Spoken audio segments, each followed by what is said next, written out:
Guys, look, check it out. Check it out. It's me, Lucy Pyre. I'm reacting.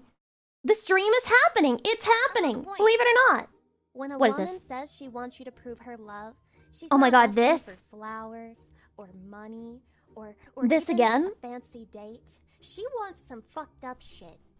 Like a I'm still fucking right. cum tribute. She I'm wants still to see right. your phone gallery, all the photos being I'm still her. right. She wants to see that you're taking candid shots of her. Wait, why at is her this song ugliest playing? moments, and then obsessing over them and making them your phone background. What she wants is something that is very hard to provide physically. A blood It's something oath. that you just do naturally. It's something that shows your love and dedication in a more She's spitting. Who is this metaphysical way, girl? in a more meta way.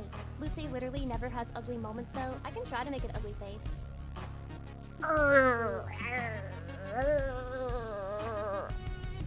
I'm so cute. Look at me. Wow! This is real? This is real? Wait, that looks so sick. Wait, guys, that's my shirt. Wait, guys, that's my shirt. Look. Guys, it's my shirt.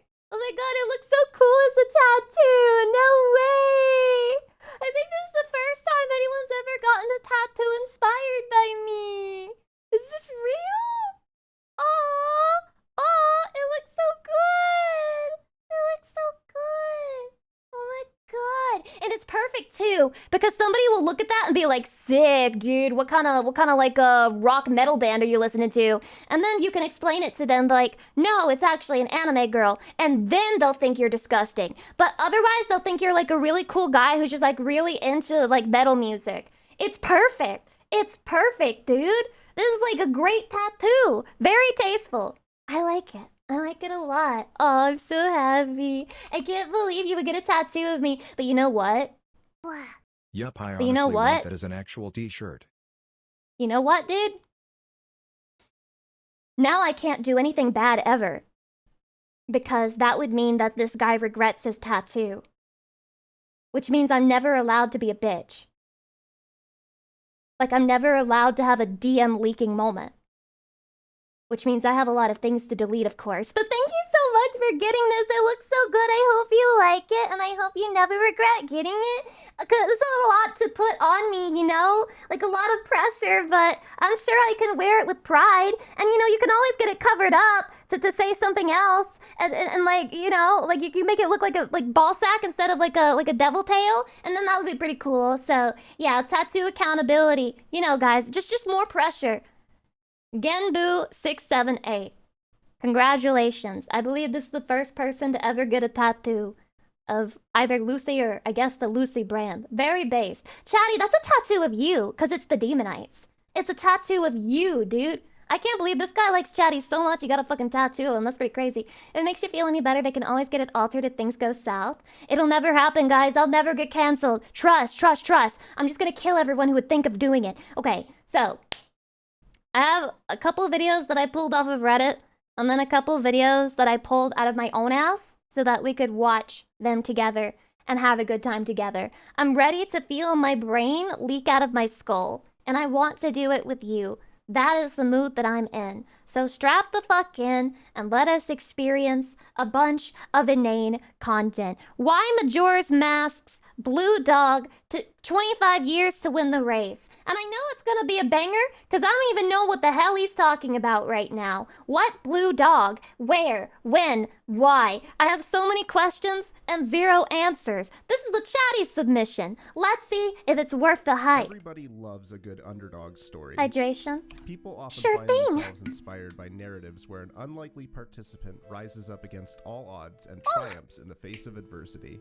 Wait, what is this from? Usually, though, the underdog is Why does it look like Elden Ring despite not being Elden Ring? I can think of Oh my God, competitors who have dog! tried and failed more times than the blue dog in The Legend of Zelda I'm Majora. raising the volume. I'm raising the volume. Everyone. Chat. Relax. We're raising the volume. We're raising the volume. This mask. Is this good enough for you, Chatty? Press 1 to be good enough. Press 2 to be hateful. Among the many side quests in the game is a racetrack at the back of Romani Ranch, where the player can select Yay, one of everyone's 14 happy dogs now. to bet on Wait, in a those race. are so cute. I never 4 knew white, about this. 3 beige, 3 gray, Beige, 2 more brown, like based. 1 gold, and Gold 1 dog. ill-fated blue dog. Blue? If the dog you pick performs well enough, you'll be rewarded with a piece of Wait, the heart dog as the doesn't ultimate look blue to prize to me. take home. However, going in blind won't get you very far. In order to truly succeed, you must first obtain Wait. the Mask of Wait, do you think maybe this is what inspired, like, Blue's Clues? Like the blue dog? They felt so bad for the dog that they were like, I've got to give it a story where it actually succeeds and it's loved by people the world over. This came after? Oh, so Majora's Mask stole from Blue's Clues. Oh, maybe somebody on the team hated Blue's Clues. Truth from the Swamp Spider House, which allows you to hear the inner thoughts of animals. Once acquired, you can use it to see how each dog will perform in Wait. Hold on. thoughts of animals. I have to read this. Ruff, ruff. Stupid master. Ruff. His eyes are always filled with ruff, greed and desire. Ruff. Desire? The fuck does he mean by desire? Dog? Dog? Once acquired, you can use it to see how Brownie each dog Bader, will thanks for the perform 2 in the months. race. Each time you enter the racetrack area, the dogs Desire will for randomly victory? be How about assigned he either a says good, that then? neutral, or bad condition, indicating how I should do well they all can be right. Oh, they're expected so to cute. perform in the race. By using Never Bow's stop swaying, gastroenterologist. Lucy P. Hart. Lucy P. Hart, do you have any merch with that metal style writing we saw, like the tattoo? Would buy Lucy P. Nutters. I currently don't have such a thing, but I could in the future, believe it or not. the Mask of Truth to choose a Thanks for 3 dog with a months. good condition, the heart piece is easily obtainable within a few attempts. However, this seemingly simple minigame possesses a hidden, secondary mechanic that is never What? communicated directly by the game. You see, Nintendo coded in a distinct speed stat for each dog color, creating a clearly defined tier list that tells The us which goat! dogs are better and which are Oh, not leave so him great. alone. If we take a look at the speed values embedded in the code, we can see that each dog color is assigned a Wait, pair why of is that numbers. 6? For the sake of brevity, we can mostly ignore the first number. The important number there is the second one in each pair, which represents the speed value of each dog for the last 3 quarters of the race. While the stats are relatively balanced overall, the 2 biggest outliers here are the Gold Dog with a speed value of 6.0 and Blue Dog, who sits at the bottom with a measly 4.0 speed value. This is so When playing sad. the Why'd they game, make him like that? These 2 extremities are easily observed. The Gold Dog, especially if given the good condition, is almost guaranteed to win the race, while the Blue Dog, with its minimal speed value compared to the other dogs, Help well, it. Blue Dog's viability, or lack thereof, has become the subject of outright infamy among Majora's Mask fans. Over the 25 years since the game's original release, nobody has ever seen Blue Dog come even close to winning the race, No! with essentially everyone in the community claiming it was outright impossible. No, Like there a has to be a dog. way. A blue dog. This chat has a lot of faith in a dog that absolutely 100% cannot win this minigame, but it's okay. Without a single win under its belt, the legend of Blue Dog has become one of complete and utter failure. Not a So, single win? what's the deal here?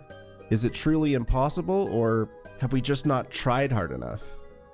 Well, as it turns out, there may just be a glimmer of hope for our beloved underdog. Wait, he's so Over fast. the last few years, Majora's Mask speedrunners became Never mind, aware he's of an fucking not extremely gaining. He's rare not glitch gaining, where he's a dog losing. can mysteriously win the race around halfway through the track. What? The source of the glitch is due to a math error in the game's code, where the game performs a check to see if any of the dogs are in the finish line region. The way the game determines the finish line region is by looking at 3 separate regions defined by the differently colored Can shading only shown win here. with glitches? But that's how real life is sometimes. Sometimes you succeed over a glitch. It's true. I feel like me being here is a glitch in the Matrix. If any dog is in all 3 regions at Drake. once, the game deems it on the finish line and having completed the race. You can see that the 3 regions all intersect in this quadrilateral that roughly encompasses Quadrilateral? where I know we'd what that is. expect the finish line to be. The But shape with taking 4 a closer sides. look reveals that the 3 regions all Right? continue to intersect along this line here. Oh, they're When touching. you know it, the line runs all the way to the other side of the track, revealing the source of this glitch. If a dog ever happens to be exactly on this line, The Legend of Zelda in every form has been picked apart, scrutinized, dragged down to its skeleton, and then the bones have been picked apart, and then the bone marrow has been picked apart, and then the atoms that compose the bone marrow have been picked apart, and then the nucleon, and the nucleus, and the electrons, and the protons have all been divided so that they can determine the exact situation in which Blue Dog can get a dub.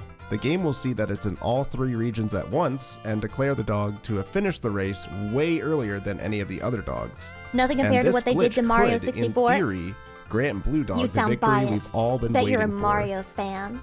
But wait, I hear you say. If the Who line is this runs little all the twink, way by the across way? the track, shouldn't this happen all the time? The dogs cross over this line every single race, so what gives? The truth of the matter is that the line is extremely, extremely thin, and the dogs themselves are treated as nothing more than coordinates in a 3D space, that is to say, Oh. a single point on the map upon which the game draws the rest of the dog's model. Every frame, the dog will move along the track by having its coordinates shifted a certain distance along the track relative to the dog's speed value. It's easier to visualize if I draw this out in a 2D space. Let's say a line falls How exactly is the here 2D on the space? racetrack, Is this not 3D? and a dog comes in moving 5.5 units every frame. It's important to note that the game only evaluates if the dog is in the finish line region once per frame, meaning the only time a dog's position is checked is over these 5.5 unit increments. As a result, in almost all normal instances of the dog race, the dogs hop over the fake finish line region, which is why this glitch rarely ever happens in practice. In fact, as of the recording of this video, there How are only often are we 4 known talking? instances of this glitch ever occurring within Oh regular gameplay, no. with the first known instance not occurring until 2018, a good 18 years after Majora's Mask originally released. I say known instances because probably there's been more cases over the years, but without sufficient evidence, we have to assume that any prior instances of this occurring happened to someone who didn't know enough about the game to recognize that something special had happened, nor feel the need to Imagine watching the Blue Dog win and you're just like, damn, that's not the dog I voted on. God, this game sucks. count it for the internet, who would probably just write them off as having an uncle at Nintendo. For Majora's Mask nerds, it wasn't until the 3rd time, when it happened to speedrunning legend Marco in 2022, Why is that anyone guy? took What is note this of it guy's and began name? digging into why this glitch From- occurred. From Final Jean-Claude Fantasy? Why is he staring at me like that? Squall? Why did I think his name was Leonhard or some shit? Gold Dog, Gold Dog? D'accord. Okay. God damn. Ok. Haters in shambles. D'accord, okay, Picking what? corn out of the Gold Dog shit. Quoi? He is Leon in Mais- Kingdom Hearts. Oh my god! So I'm not wrong! So I'm a genius! I'm a genius, I'm a genius, I'm a genius, Hello? I'm a genius. So Blue Dog won. What? In Marco's clip, we can observe the 2 key pieces of evidence that the glitch happened. Uh-huh. First is that the race end jingle plays way earlier than we expect. 270. Oh. Quoi? Yeah, the way he's like, leaving the what? rest of the race in complete silence. That's The so second is that the game awkward. says Marco's pick, the Gold Dog, got 2nd place despite What the reaching the fuck? actual finish line region before any of the other dogs. But this lines up with what we expect. Some other dog, one of the other 13 anyway, landed on the ethereal line I described before, triggering the end of race jingle early and claiming the coveted first which place title dog from won? the rest of the dogs, who all had to finish the race legitimately. With this in mind, let's take a look at the clip of the first known instance of the glitch occurring. God, that Go, fat Franker bitch. Z! I don't know what message you had, but hopefully it's a good one. Do you think she takes care of all these dogs equally? Do you really believe it? I need him to speed up right about now. Can he speed up? How would you even know if Blue Dog won from Really this that glitch, fast? though? Wait, Absolutely not. Yeah, exactly. Hell no, she neglects Blue because he what never did the music wins. just do? And that's why he never wins, because he never gets love. He won, but what just happened? He's so excited about it. It's endearing. Oh my god. Wait, but how That do you makes know no who sense. won? That's the sound, like, it shouldn't, the music, that sound it made, it shouldn't make until... Did you notice what was odd there? Really that Despite the Oh, glitch okay, it's the clearly arrow that happening with shows. the My early bad, race my end bad. jingle, Trev's chosen dog is still deemed to have won the race. This means that not only did Gold Dog finish first legitimately, but it was also the lucky dog that triggered the glitch. Damn, meaning it Gold would have Dog won is no matter just where it ended up continuously finishing at the eating end and of the eating race. and eating. It's so This greedy. isn't really relevant to the topic at hand. I don't want to talk about Gold You were Dog any more literally than I born need to, gold. but this occurrence is just so unbelievably lucky that I had to bring it up in the video. Now, where does this leave us for Blue Dog's chances? Well, initially, our endeavors chat. did What are not Blue net Dog's great chances? results.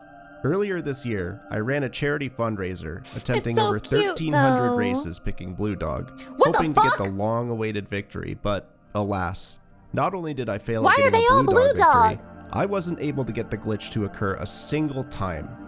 It didn't seem completely out of the question. After 1,000? all, people regularly attempt Pokemon shiny hunts, doing significantly more attempts than this, but without knowing the true odds, it was hard to say if I was really chasing my white whale. After all, even if the glitch was proven possible, what if the game's Where does the parameters white only whale allowed thing for come certain from? dogs to trigger the What glitch? story? What if there's a finite number of possible dog races that can happen, and none of them result in Blue Dog triggering the glitch? Moby Dick. Well, to answer that question, What a silly let's take name a for a moment to book. talk about the variables that go into the race's outcome. The obvious one is the arrangement of condition the dogs are randomly assigned upon Dog loading the racetrack conditions. area. But the second variable is how the game determines randomness through its RNG function. I want to know what the dog's thoughts are. I need to know it, please. Earlier, I talked about how dogs have specific speed values, and how these speed values are used to determine how far they move along the track each frame. Wait, is that woman the dog owner? She is the dog owner, right? So when that dog was talking about how his owner's eyes were always filled with greed and desire.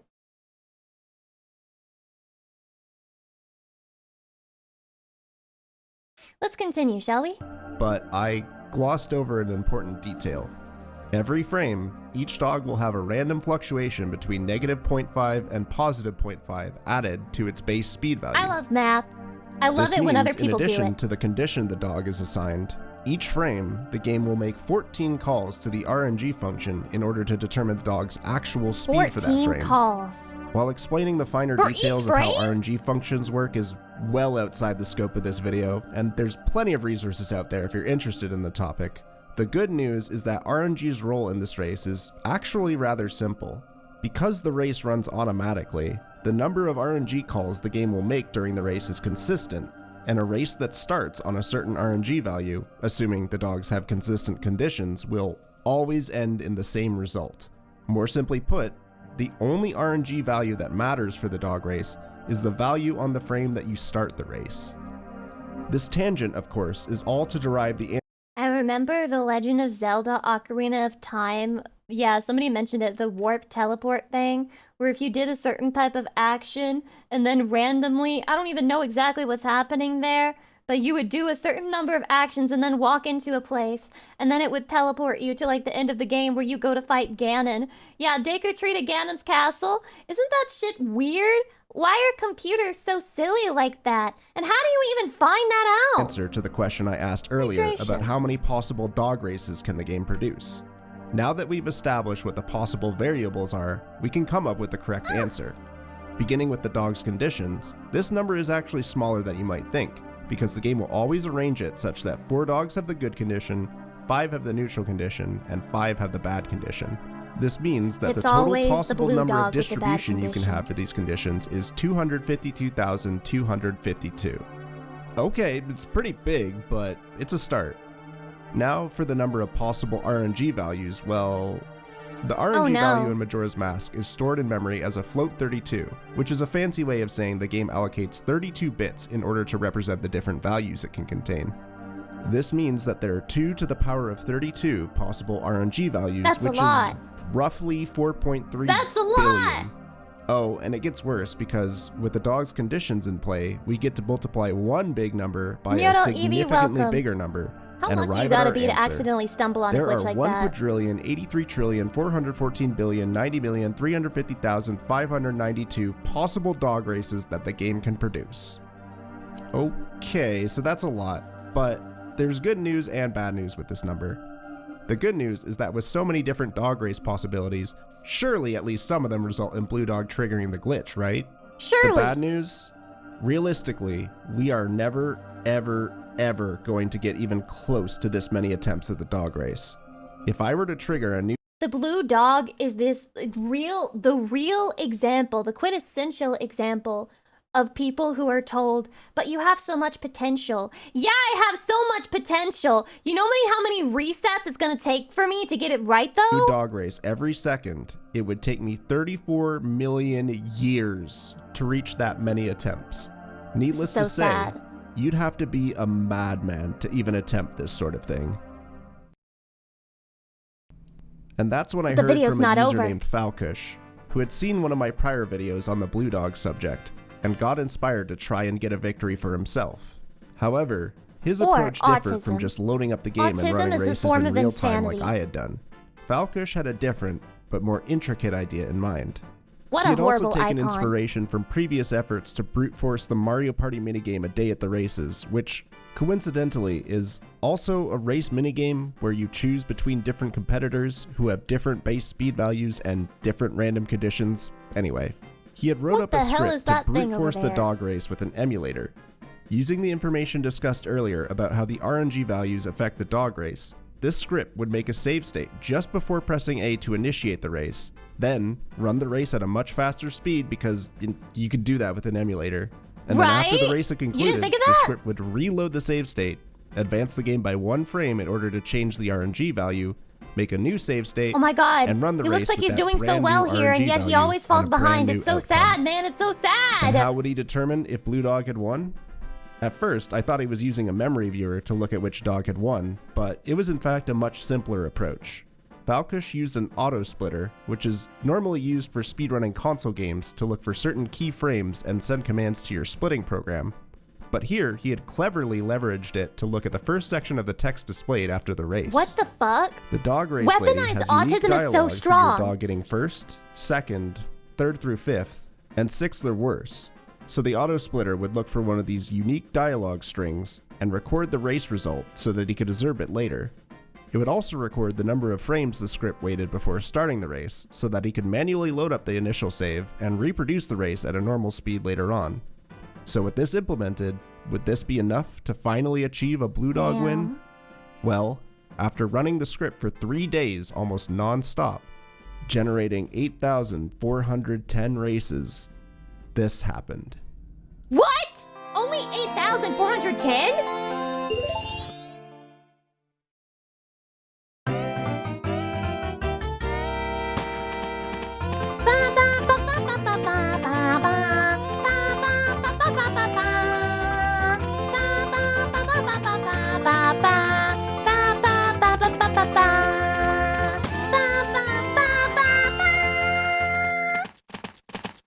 Is it happening? Is it happening? Is it happening? Those little paw noises are so funny to me. He's done it?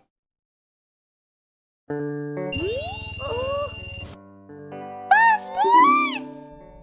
Can you believe it? The world's first ever Blue Dog victory.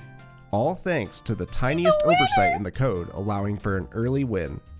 And with Falkush's effort to automate attempts, given the total number of possible races I discussed earlier, the fact that it only took around 8,000 attempts shows that the Exactly. glitch might be more common than previously thought. And Kent remember, Communist, welcome. this glitch isn't exclusive to Blue Dog.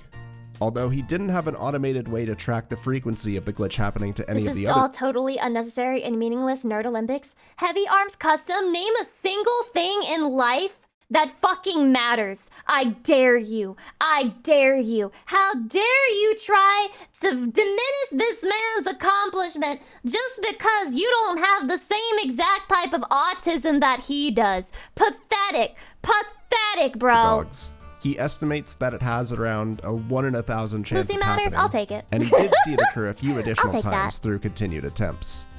As a bonus, he included a clip he saw of Blue Dog getting a legitimate 4th place, which, to both of our legit knowledge, 4th was the place. best we've ever seen our boy do outside of the glitch. He's not even on the And in his podium, video but 4th description, place will he win proclaimed a in my question. heart. Can the Blue Dog get better than 4th place without the glitch? Well, as it turns out, the story doesn't end here. What? Falkush was determined to figure out just how good the Blue Dog could perform without the glitch in play, and he had an idea of how to make this happen. Remember at the start of the video, I talked about how each dog had a predetermined base speed value that outlines its overall viability in the race? Well, Falkush had the idea to use this information to min-max the dog's conditions based on their speed, and thus Nani? generate optimal conditions for the Blue Dog. In simpler words, Blue Dog had to have the good condition, and the fastest overall dogs needed to have bad or neutral conditions. That is true. The result maximizes Blue Dog's chances for a victory. He again used a script to automate loading the racetrack area, look at each of the dog's conditions in memory, Is that and even reload it possible? until it was arranged in a way that it was determined to be optimal for Blue Dog. I was initially skeptical, but 1 week after he sent me the first video, he messaged me again with a Oh new my video. god. He's been Blue doing Dog. this nonstop. 2nd place. Glitchless. Yes, indeed. He was able to find a way to get a legitimate 2nd place finish for Blue Dog using this min-max strategy. Given this result, Falkush was happy the convinced that a doggy legitimate is. 1st place finish could happen. At this point, he was running his automated script on 2 separate computers, generating about 4,000 races per day on each Look machine. at him. He was able to produce another 2nd place finish, a 3rd 2nd place finish. Seeing these gave him hope He's that a so 1st place close. was somehow possible. After all this time, 1st place will with happen, virtually he says. every top-level Majora's 1st Mask place player will claiming that happen. Blue Dog could never win the race, was it a myth this whole time? Surely, with how many people have attempted the race over the years, we would have seen this at least once by now, right? Well, on the evening of August 25th, 2024, this happened.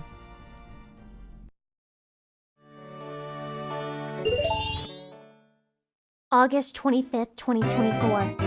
A day for the history books.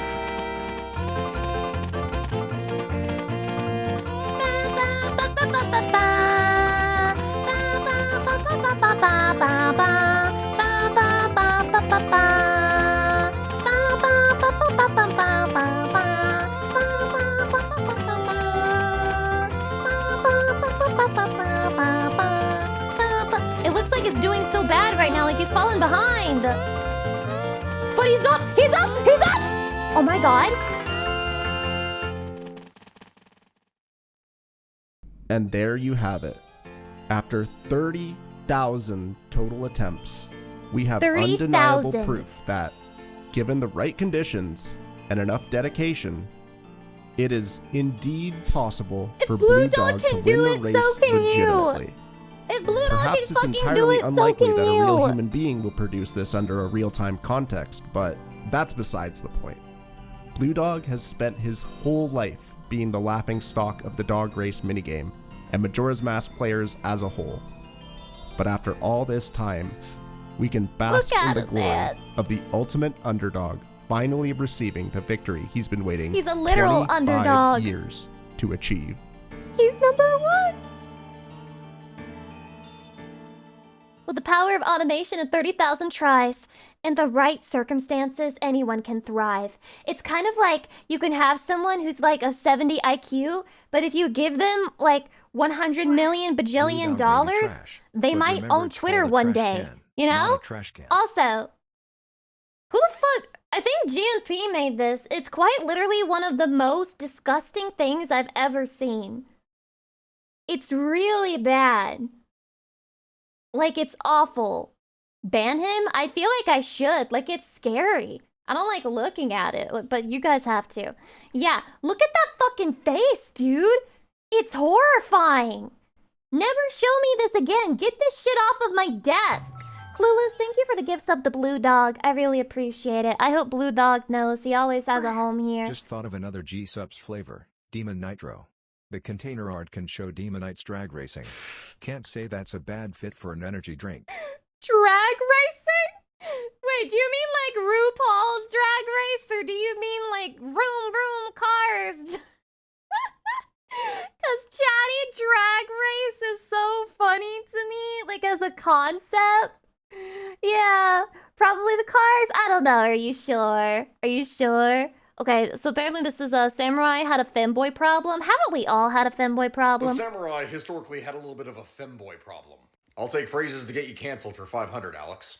It sounds weird, I know, but I'm serious. Allow me to He's explain. serious. You see, my friends, back during the Edo period of Japan, one of the types of entertainment that became extremely popular was this thing called kabuki, which, if you haven't seen Kabuki it, it is a theater. type of theater that is genuinely very dramatic and over the top. It's Oh, because because the only guys could play the girl reason part? that this is extremely important is because historically, actors and actresses all over the world typically were not paid very well. And one of the things that they would do to supplement their income is to, quite literally, sell themselves, like prostitution. Because of the mixing between the upper and lower classes, and when I say mixing, I mean really mixing, that would take place during kabuki theaters, this is something that the Edo government really did not like. And so they took steps to ban women from performing in kabuki. The response, you may... That's so fucking funny, dude. We're tired of women selling their bodies, like, as actresses. So we're gonna ban them and only men can play the roles. That should get rid of the problem. This guy makes awesome They've content never mostly heard for of people with a Bussy history before! Women were replaced in kabuki theater by effeminate boys. These young males would then also play females offstage in the whole prostitution gig. This is something that apparently ended up creating so many problems that the government would just outright ban all kabuki theater in 1652. If you want to hear the full story of that, check out the History of You guys are too fucking horny. We have to get rid of Everything art. podcast where I just did an episode on male prostitution. I say The Japan's samurai always been historically based. had a little bit of a fem. Incredible! Now this is something that I would like to learn more about in the future. If you know what I mean. This guy makes awesome content, Lucy, for people with the historytism. Do I have historytism? I don't know about that. Does anyone else here have it? Press 1 if you have historytism. This is the biggest controversy from every Nintendo series. I only know like 2. 3. What scares me is that there's 38 minutes of this shit. That's a lot more controversy than I'm used to. Damn, that's a lot of people with historytism in my Nintendo chat. is a company that aims to, quote, put smiles on the faces of everyone we touch. And you really after believe billions it? of sales in the video game market, I think it's fair to say they've done that. This is a brand most often associated with fun, excitement, togetherness, And greed. nostalgia, and just the best of vibes.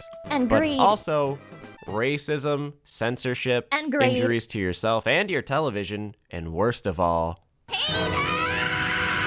because it doesn't matter what kind of company you are, you don't make it this far without suffering your fair share of public ordeals. This has always been fascinating to me, how a company with such wholesome intentions can really cause a stir. So today, let's review the biggest controversies from every they Nintendo have franchise trees with ever. presents And by on them? every, I mean mostly the modern Shane, ones. welcome. Basically everything covered in Smash and a bit more.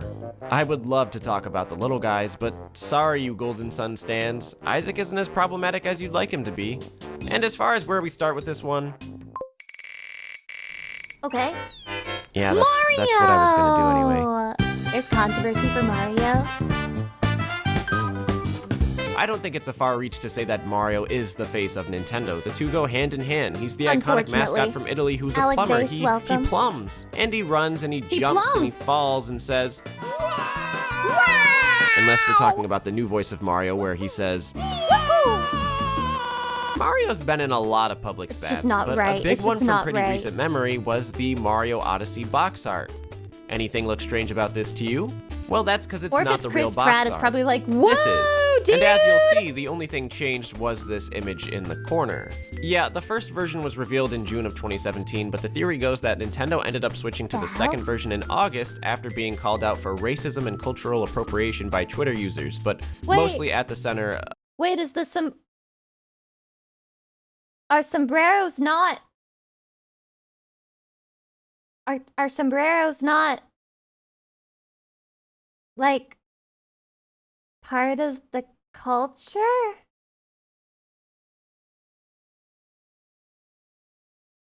My friend is Mexican. I'll ask him. Guys, we have to wait for Elephant to ask his Mexican friend.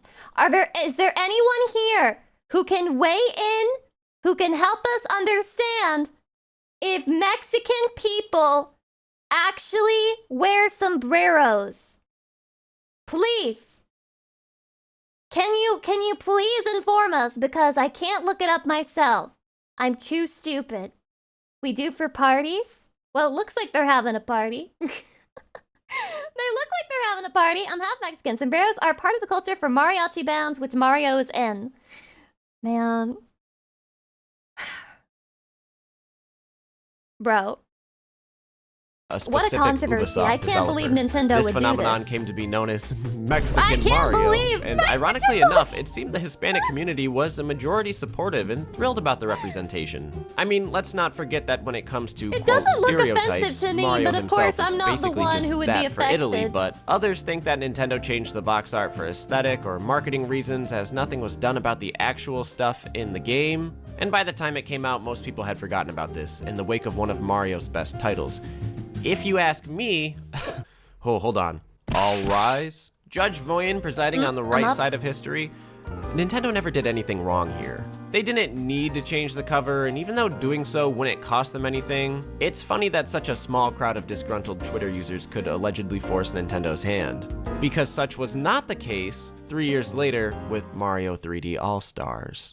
This game suffered multiple layers of criticism, whether it was the price, the effort, the games people felt were left out, the removal of Was it that long, bad? traditional customs.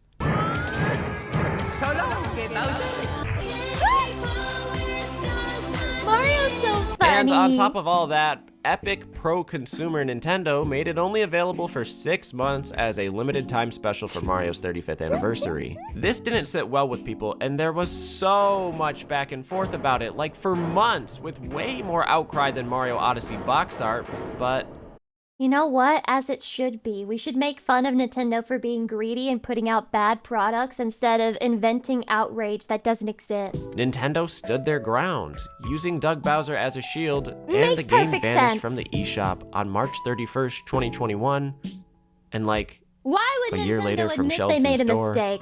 How about Concord, the time thank you for the Nintendo sub, accidentally welcome. tweeted out Wigger Wednesday? How about the time they bought the adult film parody, Super Hornio Brothers? You know, starring King Pooper, Luigi, Bob, and Spider-Woman? Or when PETA released the Mario Kills Tanuki Flash game to siphon attention from Mario 3D Land. Yeah, PETA does this often, and we'll probably discuss them again later, but to commemorate the launch of Mario 3D Land featuring the return of the Tanuki suit, PETA launched a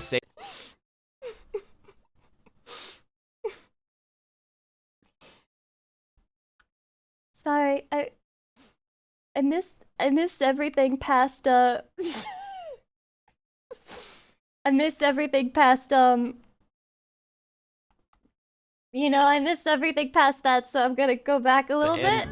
Spider-Woman, or when PETA released the Mario Kills Tanuki Flash game to siphon attention from Mario 3D Land. Yeah, PETA does this often, and we'll probably discuss them again later, but to commemorate the done the launch of same shit Mario for 3D Land Pokemon? featuring the return of the Tanuki suit, PETA launched a same-day campaign including a Flash game and video about why Mario wearing a laughing Tanuki at suit it. is pro-fur, and the goal was to draw attention to the abuse of the raccoon dog, which in their defense is an awful situation. Anyway, Nintendo responded, PETA said it was a joke, and the Flash game can still be played today, but I ain't showing it. What? These are just a few of my favorites because really the Mario controversy umbrella is so big that we could never cover all of them. Not in a single Mario category anyway. That's why I made There's like so 8 many subs, Mario so let's move games. on to the next one because it's affected me personally.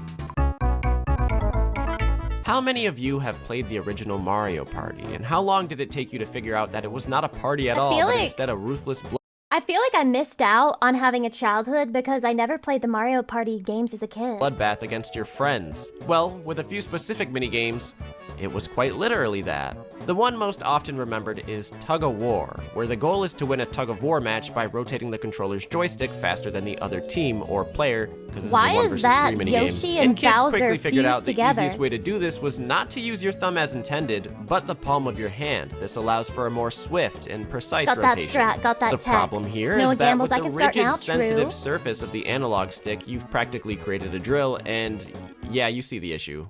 Even with the glove, it hurts. Oh my This doesn't god! feel good at all. This glove is bad for my hand. Wait, were people getting real injuries? This is not okay. Get poked, son. This really does hurt. I could like start a fire. I think Ow. it's dark in hell. He's hot. I think it hurts more as an adult. Stores now. Call it a welt, a blister. For me, it was a straight up hole. But so many kids injured themselves by doing this that it led to an expensive lawsuit and Nintendo giving out these gloves they wanted kids to wear when playing Mario Party. Growing up with this. That's so fucking funny. That's so fucking funny. Not fix it so that it's like better to use it a different way. Like not sell a new version or anything. Just like, hey guys, we got you some gloves. This game, I honestly don't know a single person who we played with who didn't try this at least once. It was like a badge of honor. Get the huge gash and then immediately break out ice water to put their entire hand into, and that's support email to that's Nintendo just how we HQ. learned back in my day, kids. And also, I ended up beating the other 3 people, so you know what? It was totally worth it. You'd think after such intense legal action, Nintendo would want to stay away from this minigame, but they later ended up bringing it back.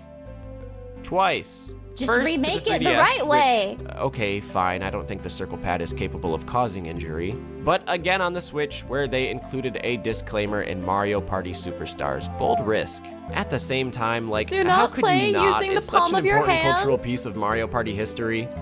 I Unlike will free listen to updates. this warning.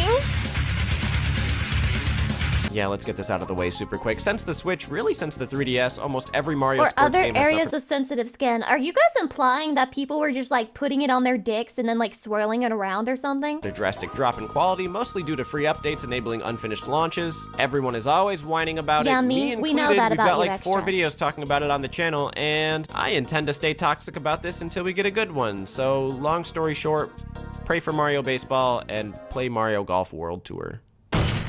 Mario Kart has strangely lived most of its life outside any sort of public meltdown, which is pretty cool and just a big display of how beloved all these games are.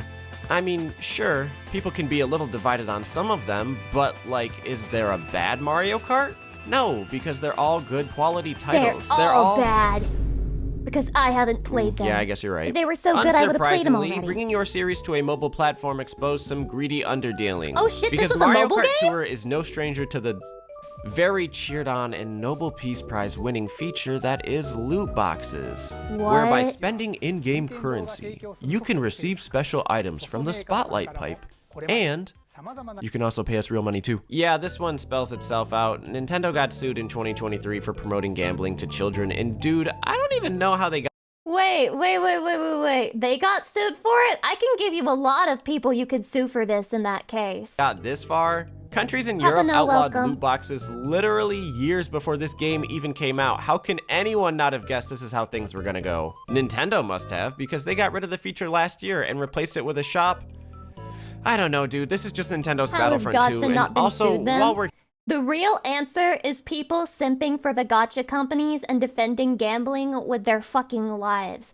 I play gacha games, but you'll never catch me defending that shit. here, Universal put a size limit on their Mario Kart ride, and people were justifiably upset. Okay.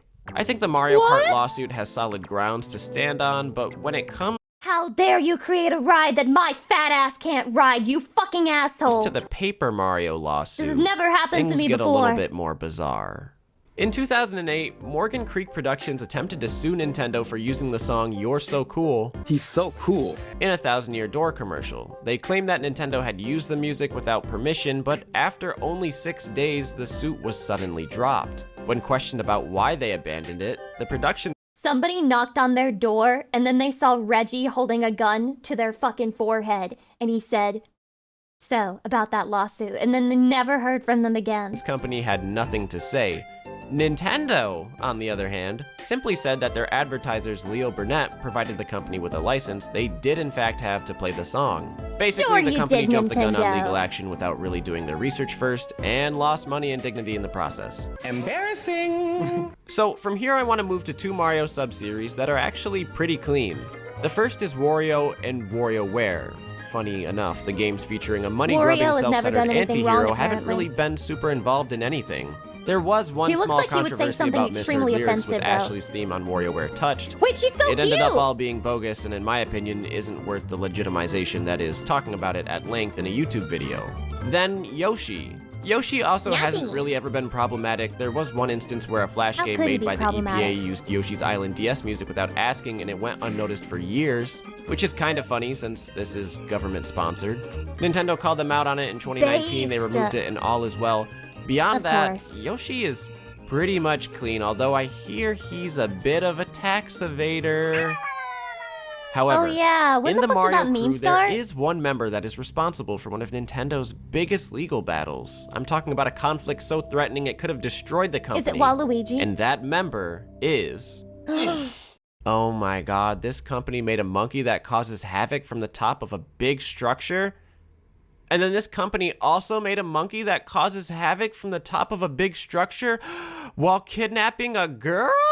Those plagiarist scum. In the early 80s, Universal Studios, who owned Wait, the wait, rights what the hell to is King Kong, plagiarizing? attempted to sue Nintendo over similarities with their Donkey Kong. This was well before the days of Nintendo being big money. Universal was an established There's some corporate clear giant, and Nintendo inspiration was here. a baby on the shores of Washington. Meaning it wasn't just a terribly one-sided matchup. Losing this Hey, can you copy my homework? Just like make it look different so that we don't get caught. lawsuit could have easily toppled Nintendo. But because Nintendo's legal team was able to find an earlier claim of Universal's that King Kong was public domain, they therefore asserted that Universal never had any rights to King Kong themselves, why does she look like she's aka coming? because we saved that legal jargon for Ace Attorney. Is she Universal having a was moment? being hypocritical with the King Kong name, using it to benefit themselves and put down others.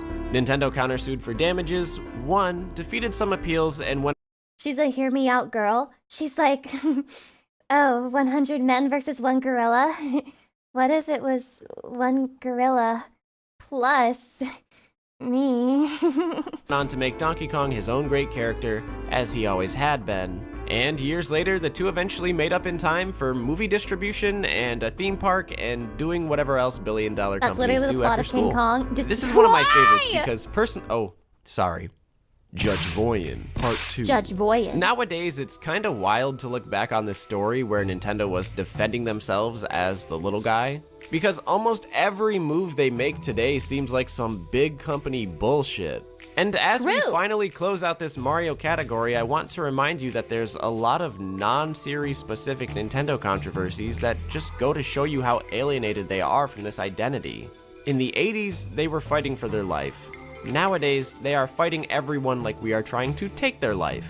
No, True. Nintendo. I just want to listen They to the are Heart Gold scared OST for on no YouTube. reason. Jeez. Speaking of Pokemon, we should probably talk about the batshit insane reception of Scarlet and Violet, where everyone was quick to discover loads of bugs and... No, wait a minute. I've got the wrong game. What was the one that came out before it? This It has was been like, a long-standing problem with okay, them. hold on. Here we go.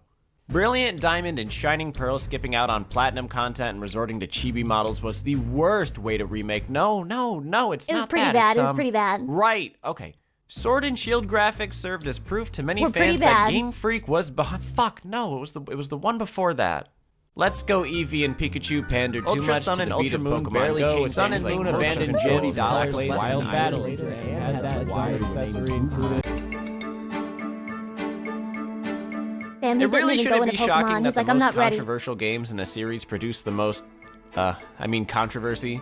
And with Fire Wait, Emblem, Fire Emblem has Fates controversy? was definitely going to suffer that fate. I'm logging off. After Awakening brought the series into a resurgence, there was a lot of hype going into the next entry. But Fire Emblem Fates took a fusion approach of being Pokemon in Shin Megami Tensei, where it had several versions, and they were based on a choice made early in the game. You could join the birth family, They the removed foster the dating family, or mode. deny What? both, and each of these would lead to a different $40 MSRP 3DS You must be game. joking. That in itself was already causing issues, especially after Nintendo decided to make a 3-in-1 version of the game as a limited edition for $80. But then, just a couple Ew. weeks before the game was out, came reports of localization.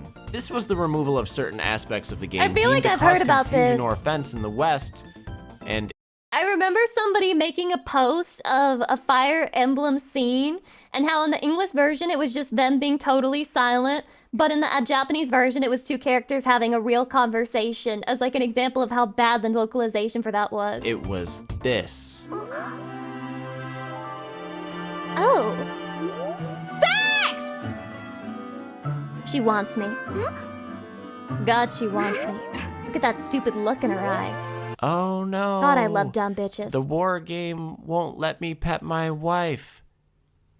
Damn. How dare you try to downplay that, you fucking heathenist normie-ass scum? If it's in the original, then I want it in my localized release! If people acted at the time like this was gonna kill Fire Emblem Fates, no We gotta kill this guy. bitch. Fire Emblem With Fates is gonna guns. kill Fire Emblem Fates. Simultaneously, I do legitimately understand why this can be so frustrating for the overseas market. Fire Emblem Fates completely rewrites some characters, removes supports, removes skins, or rather, covers them up. Oh yeah, obligatory mention of the Tharja curtain. Can't The Tharja curtain? remove skins, or rather, covers them up. Oh yeah, obligatory mention of the Tharja. Ironically, I feel like they somehow made it more horny by inviting the viewer Lucy to beats Merc. consider what is hiding behind the curtain. They might have made it more sexually arousing. Somehow. Setsuhara Soul, thank you for the 30 months, I appreciate it. Curtain. Can't do controversies without putting a little Hydration. curtain over it for the Americans, right? But call it what you want, censorship, localization, bimboification. It can suck when the game is modified like this, especially considering the Ew! They got rid of... No bikini? No bikini?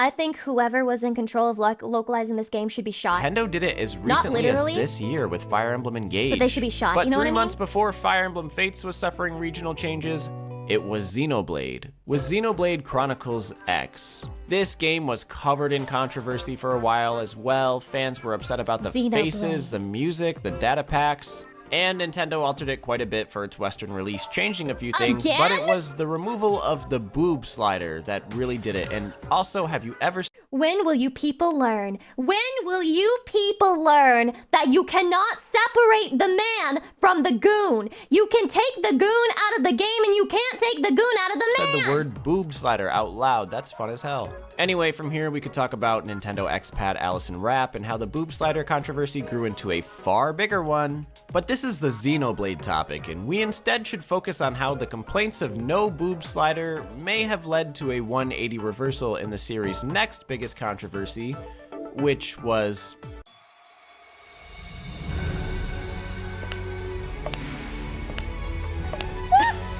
Oh my god, it's furry bait too! Holy, I bet furries... Oh, wow! The name's Dahlia. This is Christmas for furries. Allow me to make your life as enchanting as possible. Jesus, those tits are huge!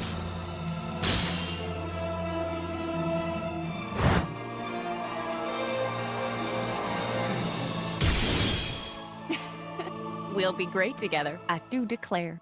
So... I do declare! This Southern Ice Rabbit Woman sword here is one of the possible blades you can get in Xenoblade Chronicles 2. And back around launch, an image She's of Dahlia mean. blew Twitter That's up, what I look sparking like the IRL, by the way, unending pause debate included. of where people land on Xenoblade 2's character designs and sexual content in general. I mean, I certainly see where Damn. people are coming from. She looks okay, just her face, but then the Uproar about long-standing talking points surrounding misogyny via objectification of women and ultra-sexual designs in gaming reignited as the character was deemed yet another notch on the belt of anti-woman sentiment.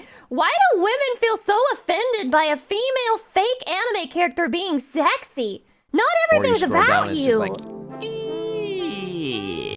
I don't think she looks bad, but I'm more of a fan of mediums and small, so... And I'm not a furry, There's since so... been reports about the image being glitched, mainly just her back. I don't know if this is real. I don't know if anything is real anymore. But I do know that if you simply look through some of the blade designs in Xenoblade Chronicles 2, there was always gonna be at least one. I say Presets. this as someone who loves the game. And can we talk about the time Nintendo tried to sell the Xenoblade 3 Special Edition exclusively on there? No, let's move on. Pikmin. This is actually a pretty clean Exclusively series. on the what? most in ARMS fans got was back during the Wii U drought when Nintendo came out of nowhere and was like, yeah, Pikmin 4 is basically finished. And then fast forward 8 years into a it's not a lie if it's eventually the truth narrative. Pikmin 4 is such a good game, it shut everybody right up because damn could Did you it see really? how they I've spent never that heard of time to anyone make the playing best it. possible game. Kirby is also a relatively clean set of games, true to his wholesome, adorable image. If we wanted to grasp at straws, I could talk about the machine gun scene in the anime that 4Kids cut out from the American broadcast, which is funny because Damn, Nintendo Kirby of with a America gun is worked so for fire, years to though. make the Kirby box art and commercials more aggressive, and a scene of Kirby firing an automatic would have been icing on actually the based cake. as fuck. But no, 4Kids does this all the time, and also I'm trying to keep to content based in video games with this list. The Wii series. timing. Ah, now this is a fun one. A tale as old as time itself about Wii owners being way too excited to try out their new console That was and me on ignoring the Christmas. very first sentence that the game presents you with. Overhand. Are they gonna bust the TV?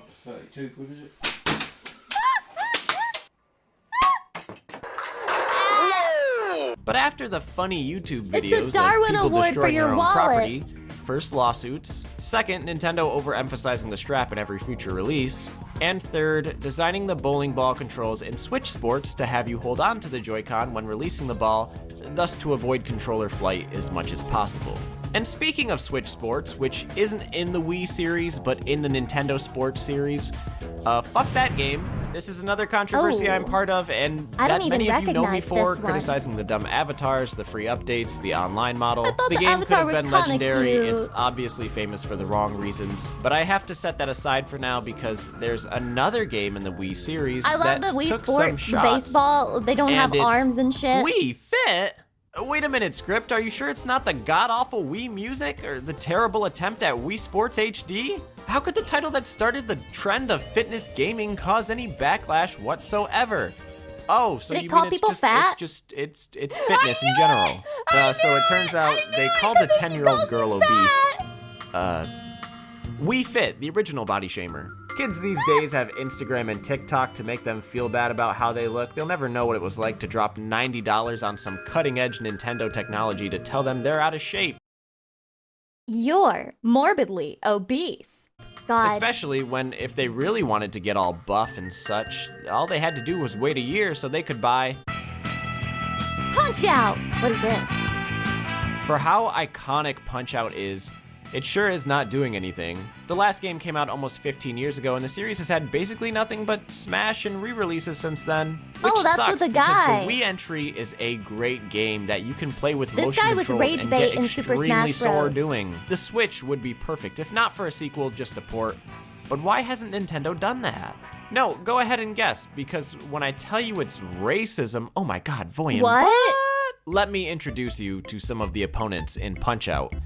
This is Glass Joe, the first character you fight. He's very small compared to everyone else and goes down That's rather what easy. French people just, Not they just before look like saying, that. They just look like that. Soda just Popinski look from like Russia, that. That's what who happens. constantly drinks They have croissants when you milk them out. Von Kaiser, who's the strict military That's just dude in what suspenders Russian from Germany, people look Bear like. Hugger, who resembles a lumberjack and drinks just maple what syrup they from Canada, look like. Super Macho Man, the very tan, self-obsessed boxer from Hollywood, and Donkey Kong.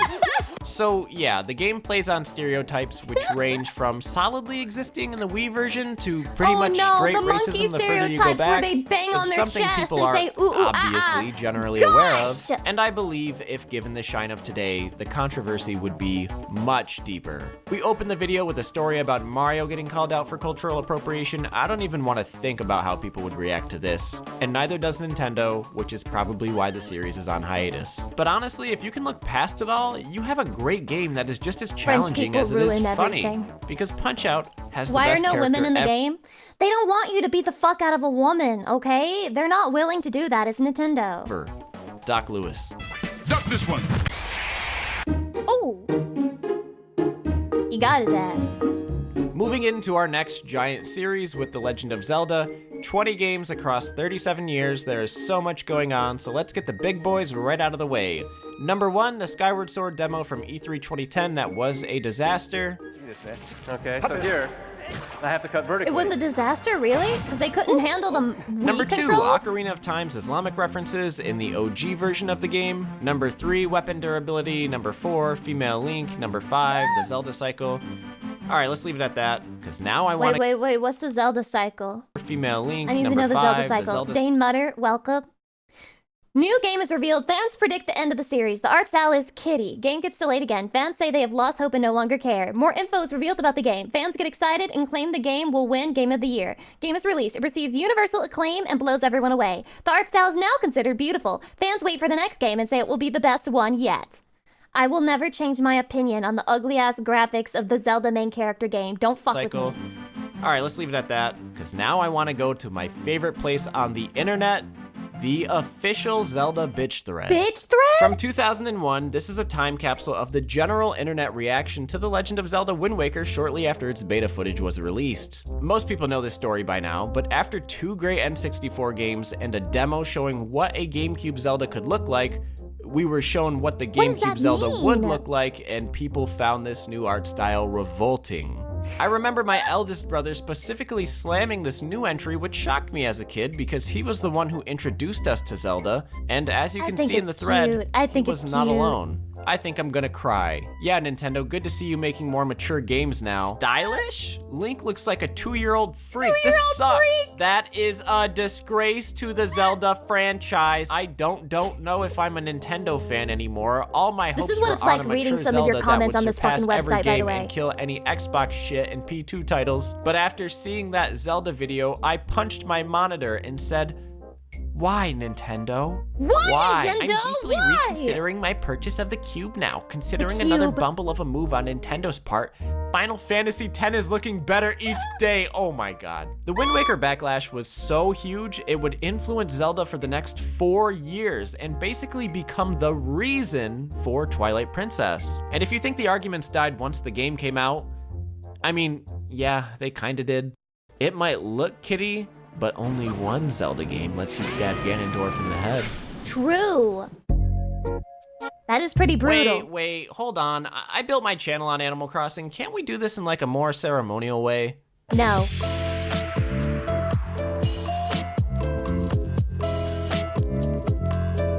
All right, baby. Voyan is back, ready to talk about Animal Crossing controversy. I already basically did it in this video from like a year ago, and every other time I bring up New Horizons. But today I have come with a story about a person who did the unthinkable. A player of Animal Crossing who crossed the Animal Crossing. And that person is the President of the United States? Funny thing about lockdown and living out your entire life through Animal Crossing, there's no advertisements. And back in 2020, companies began to notice this, so they quickly put homies on contract to interact and market within the game to therefore advertise. The list is pretty fat. H&M, IKEA, Hellmann's, Chuck E. Cheese, Gucci, Wait, why did that the one character Detroit kinda look like him? Lions. One of the more famous ones was KFC, who created an entire island with a dream address. Oh my god, that's and so it looked cute okay. though! But That's 2020 was adorable! also the year of a presidential election, so it wasn't just advertising, it was campaigning. And Joe Biden wasn't gonna be caught dead, not having an island for all the bronies? Just a few weeks before election day, the team behind Biden revealed his very own island, which also looks, it's very serviceable. I personally believe I could have done a better job, so maybe hire me next time, Mr. Biden. But there will not be a next time because someone wasn't impressed. Nintendo. Releasing a statement a month later saying, please refrain from bringing politics into the game or as a marketing platform that directs people to activities or campaigns outside the game. As we all knew, it was Jover. Despite this, his island still stands, a symbol of defiance against the 1984 practicing Nintendo. Yeah, but those roses Maybe are he cute. can fight for reform against this. Oh man, that's good. Oh, that's hot. Jover. That's hot. Despite that's hot. this, his island Those still American stands, a flag symbol of defiance roses. If against you're a the true American, 1984 you'll put this in your practicing Animal Nintendo. Crossing village right now. Maybe he can fight for reform against the Star Tree ban. This is another one we talked about recently too with the Federation Force video and basically all of Nintendo's actions from 2013 through 2016. The tone-deaf announcement after Other M, overly defensive interviews, removing the fan-made Metroid 2 remake. My favorite overly defensive game dev moment is, don't you guys have phones? Leading to boycotts, sales disasters, and the most disliked video at the time which I won't bring all that up again, go watch that video if you're curious. But it was a rough few years for Metroid fans, like it was rough last year. Damn, I didn't know y'all had it so rough. Advance Wars fans, aka me, MRQ, thank who you had for to the 7 suffer months. a year-long delay of the remake Wait, she's due cute. to She's cute. similarities with real-world events. Ooh. Yeah, basically a staple of the franchise. F-Zero. Oh, damn. Nintendo forgot. So, I mean, to have video game controversy, you first need video games, and F-Zero has been on administrative leave for like 2 decades. That's probably how it gets to its biggest scandals, fans just wanting an answer. They will literally do anything for an answer. But no, this series even been a is also modern Captain a majority Falcon game? clean. Ugh, give me something good. Give me something like... Oh, hell yeah. Bayonetta. Bayonetta gets in about the as much voice trouble as you would actor expect for a series controversy. about I remember that half-naked one. women using guns to fight demons. But not because of any of that stuff. That's actually why people love the series. They love its over-the-top, stylish, adrenaline-triggering, promiscuous nature. Somebody said that if Bayonetta released today, she would be trashed by people on Twitter for being overly sexualized, and then people tried to deny it and say like, no, because Bayonetta's sexy in the right way. You people are fucking liars. So You're it should come as no liars. surprise why everyone was confused when Bayonetta 2 was announced to be If only Lucy was that Nintendo thick. exclusive. And of all the How times am I to be not enough? exclusive, to the upcoming and ill-fated Wii U. Back in 2012, Sega decided they were no longer interested in funding Bayonetta 2, but Nintendo, looking to win back over their hardcore audience with their new console, was. So they teamed up with Platinum, making the game an exclusive for the Wii U. Why do all and game the developers have internet the same came dead look in with their eyes? Weapons. Specifically against themselves, the big meme being that Bayonetta fans were threatening to SD over the port. It released in 2014 and Self-destruct? everyone was fine, although they never stopped asking. I gotta say that as a Wii U owner at the time, this is like the best fucking memory I have of that console. Bayonetta 2 was Wait, the this is only for the time we got Wii? something everyone else wanted, and for the rest of the Wii U lifespan, it would be the other way around. So while it sucks that the sequel How did I couldn't go never multi-plat know? like the original did, I ate up every second of this.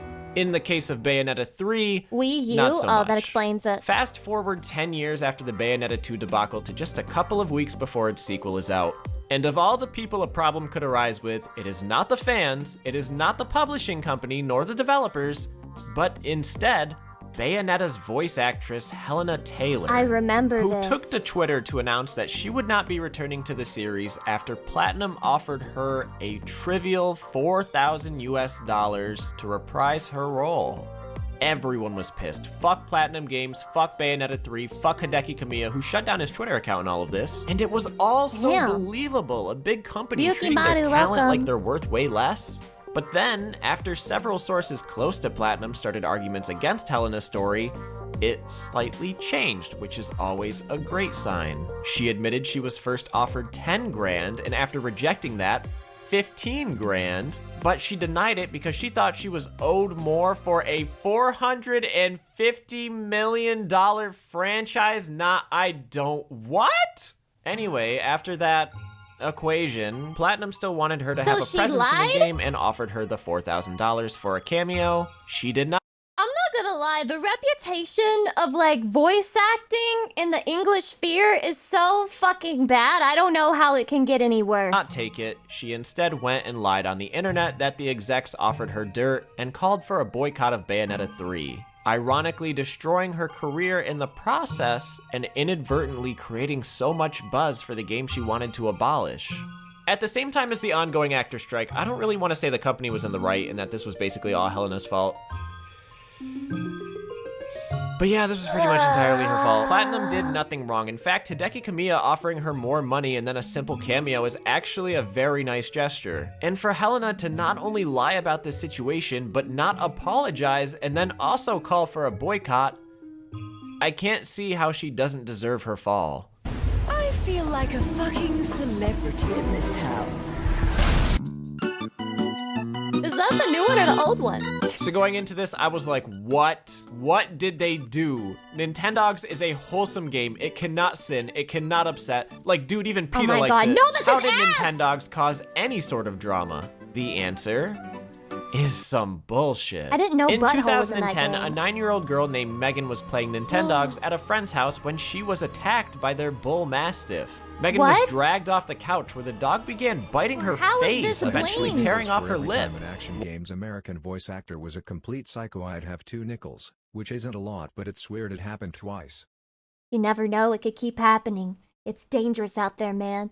Why? How is this related? Well, her grandmother told outlets that the dog heard barking from the DS game and that triggered him. She said, I think this— Dude, that's the dog's problem. That's the problem of the parents for owning a dangerous dog that fucking mauls children when it hears another dog. That's not normal dog behavior. game should carry some kind of warning. People should be told not to play it when there are dogs in the room. I blame the dog for what happened to Megan. If they hadn't been playing it, I don't think the dog would have gone Bro, dog owners will do anything except take accountability. for her. No, Grandma, you've got it all wrong. It's the electricity's fault. If it hadn't charged the DS, she wouldn't have played it and the dog wouldn't have attacked. Meanwhile, the dog's actual owner gave the extended statement to the police of, So Megan may ridiculous. have kicked the dog. What? Who knows what made the dog attack, but you know what? It's what the fuck? probably like 99% Nintendog's fault. Just saying, Nintendo, you really need to bump the rating up to AO next time. And on the topic of games that can do no wrong, Tomodachi Life doesn't allow same-sex relationships. In the Japanese version, players could exploit a glitch to marry the same sexes, but that glitch was patched when it came time for the Western release. And honestly— Listen, I think that you should have just added a glitch on accident and be like, oh no, please don't use our glitch to have gay relations. It's too hard to patch it. While that was kind of shitty given that it was a decade ago Unbelievable and that they originally patched it. That's Japanese, I don't think crazy. it would have been as big of a deal. But then after fan backlash, Nintendo opened their mouth as to why they were going to be homophobic. Quote, Nintendo never intended to make any form of social commentary with the launch of Tomodachi Life. Too late We for hope that! that all of our fans will see that Tomodachi Life was intended to be a whimsical and quirky game, and that we were absolutely not trying to provide social tone deaf commentary. statement, tone deaf. This led to a far more heated backlash, to which they released a second statement, plenty more apologetic, and vowed that Tomodachi Life would have more inclusive options in the next game, and I don't even need to write the joke on that one. But at least they affirmed that in the future they would not dismiss the LGBTQ, and I suppose that's still a victory in and of itself. Splatoon? Oh geez, I'm not even gonna act like I know anything about Splatoon. Hold on one sec. Hey, what's up? Being gay is not whimsical. Do you know anything about Splatoon controversy?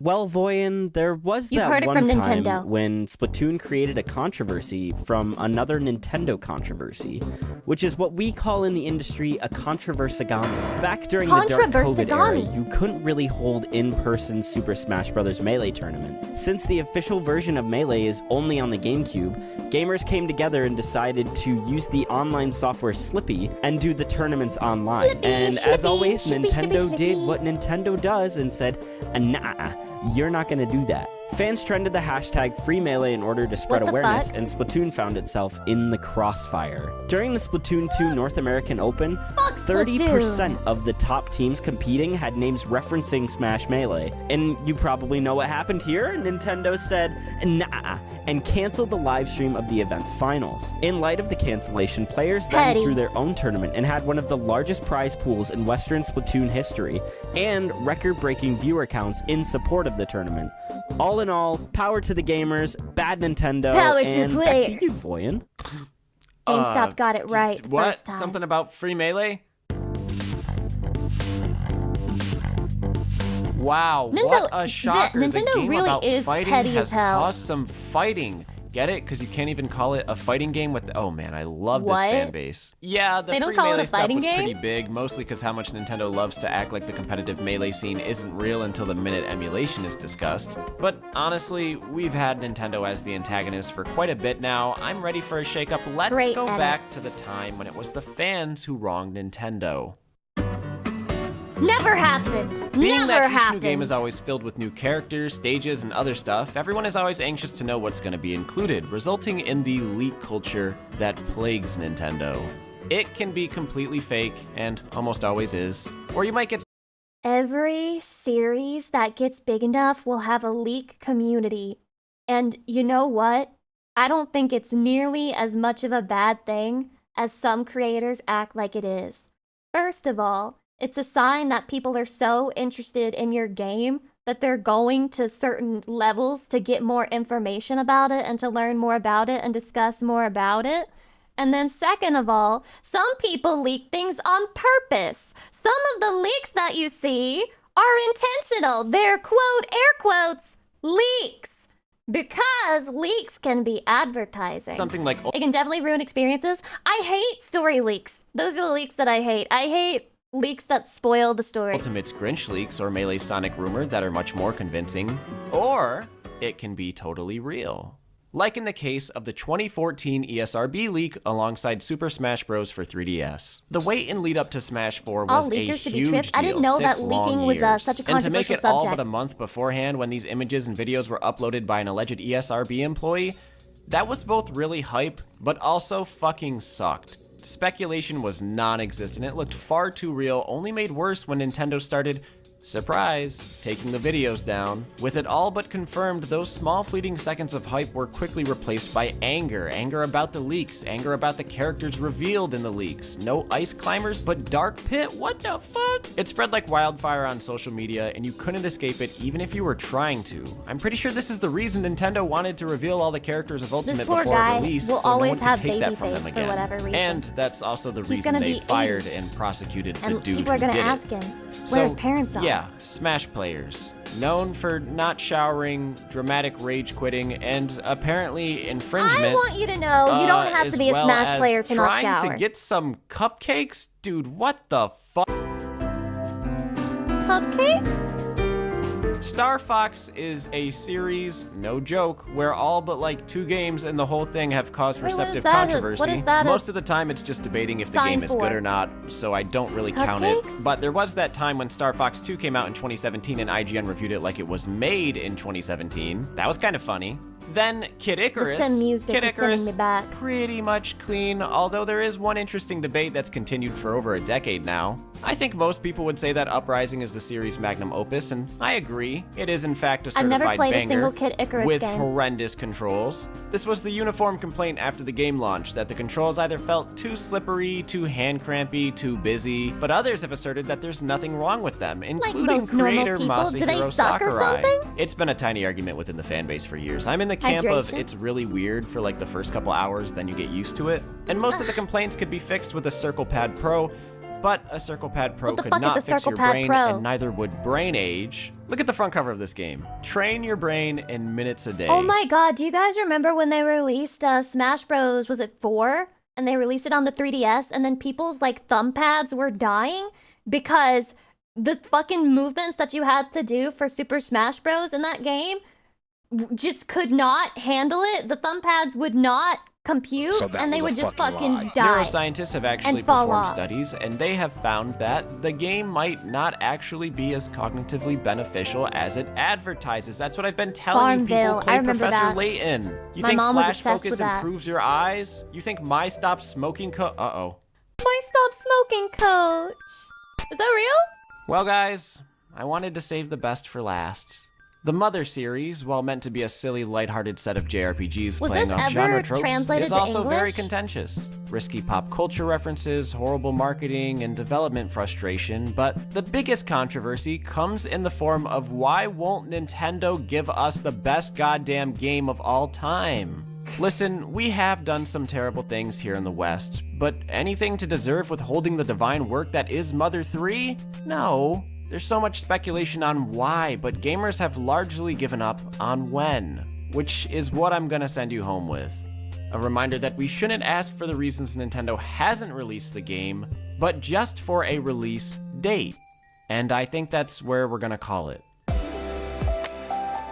This is so sad. Why would they blue ball people like that? They do the first and the second game and then they refuse to do the last one? What's so wrong with the last one? What even happened that caused them to give up on Mother 3? What a shame. What a shameful thing for them to do. And Nintendo tired of the West, I get it. And yet they keep marketing things towards the West. If they're so tired of the West, then why do they do so much shit here? Why do they open theme parks in California if Nintendo hates the West so fucking much? I think that they are hypocrites. They want their cake, their Mother 3 cake, and they want to eat it too. But little do they know that you too could play Mother 3 with this one trick they don't want you to know about. Learning Japanese. What the hell is this? It says biblical best friends.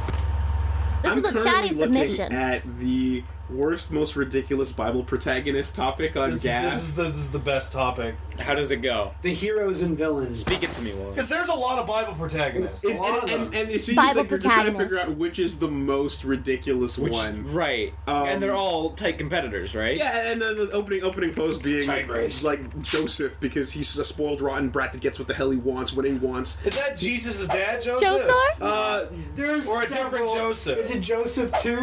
I'm pretty sure it's Joseph, as in the technical Greek Josephs we got in the Bible again? Okay. And God gave him undeserved privileges even in prison, in spite of his utter uselessness to everyone and everything. And was it not for God's intervention, he would have died, which is a rarity in the Bible, given that God's chosen ones have some modicum of sense, practicality, and willpower. So he was just whiny. He was just whiny. And he just whined enough. And then he said Abraham's a runner-up because he's a bit weird and that he tried to kill himself. Jonah throws himself into the ocean because he's tired.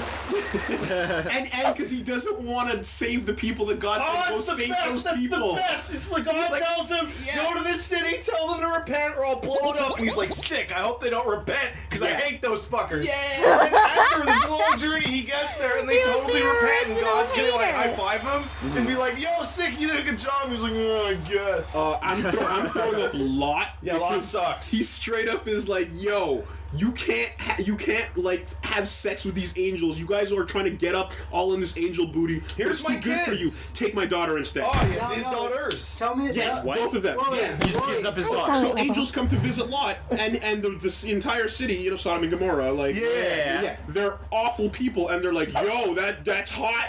Give us that angel. Angels are hot. And then he's Well, like, they wanted you a can't have fucking these angel? angels. And they're like, no, Wait, are we give it. dead And ass? He didn't know they were angels. He didn't know. And he's like, no, you can't have them. These are my special guests. You can have my daughter. Oh my god. There's gotta be a doujinshi about this. About how it's like, no, I don't want to know what it's like to touch man like that. Instead. Yeah. What? Yeah. But it's okay because when God blows up the city and kills Job's Spoilers! Lot's wife, he passes out in a cave and then his daughters get him drunk and fuck him. Yeah. Okay, so everything's fixed. Yeah, everything's fixed. Everything's okay. So girls out there have revenge by having sex with your dad. That put that angel. This is the worst friend group ever. Everyone is fucking talking over each other. I bet if I even turn the CC on, it's not gonna understand how to cope with this anyway. Hey! That's a revenge method, apparently. If you follow the Bible. Tell the story about the guy that puts an angel in a cobra clutch for like all day. A cobra clutch? This topic on GAF is about like the worst Bible protagonist. This is the best Bible protagonist. Yeah. This is the absolute greatest. Because it can go both ways, and I'm pretty sure that the sickest dude in the entire Bible is motherfucking Jacob. Jacob's so cool. Jacob goes to sleep one day, and then he dreams, and then like he sees a vision of like a stairway, like a ladder going up to heaven. Oh my god, he wrote the Stairway to Heaven. That's Jacob's ladder. That's exactly what Jacob's ladder is. Jacob Tutu, you might say. And then an angel passes by, and he's like, yo, are you an angel? He's like, yeah. And he's like, cool. Yo, give me a blessing, bro. And the angel's like, nah, man, I gotta go. And Jacob's like, no, fuck you. You're giving me a blessing. And the angel's like, no, I really have to go. You are not leaving until you give me my fucking blessing. And so the angel's like tries to peace out, and Jacob grabs him, and they fucking wrestle for an entire day. How is he capable of going toe-to-toe with an angel? This is literally a WWE plotline. There are statues of this. It's awesome. Like every move ever, he gives him a stunner, angel off the ropes, It's like an Iron Man match for all day. Exactly. Drew, welcome. And the ladder match, except the ladder's going to fucking heaven. And only one of them's trying to get up. How is he a manhandles an protagonist? angel until the angel's like, fine, I tap out. Here's your fucking blessing. Leave me alone. What was the blessing? Do you know? Or it was just like generic blessing. Generic. Generic. You will bless you. You will have like good luck and power and good fortune. be to you. Yeah. You didn't need it. You were fucking wrestling the shit out of me. But it's like if you It's have the angelic equivalent of wrestling or fighting a giant bunny for its foot. I learned a lot. First of all, that angels are little bitches that can be choke slammed and bullied into blessing you. So all of that be not afraid shit might just be bullshit. Might just be a scam. Anyway, so apparently this is Lucy coin. In Lucy we lust. And then the back is, it says come and it's just my asshole. So I thought that I would ask if you guys would be interested in investing in this coin. Or maybe I should give up immediately. I'm thinking, I don't know, like $5 million start. $5 million start investing into Lucy coin. Once we have that, I think we can start to build our empire. Anyway, so this is Anti-Piracy, the Fake, the Creepy, and the Downright Malicious.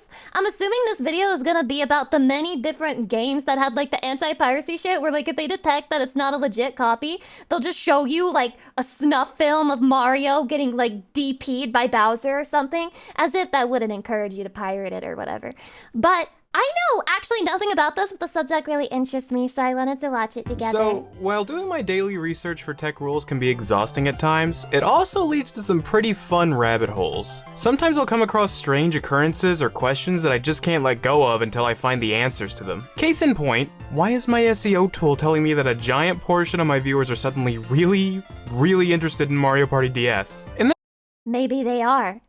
Maybe they fucking are. And I realized, oh, okay, they're interested in the game's Anti-Piracy, which hit the YouTube algorithm this month. Which brought me to my second question, wait, what? Because, that game doesn't have anti-piracy measures, to my knowledge. And trust me, I spend way too much time looking at anti-piracy. Turns out, someone made a really impressive mock-up of a genuinely creepy anti-piracy screen that Mario Party DS would have. And it made me remember how interested people are in scary or otherwise creepy anti-piracy.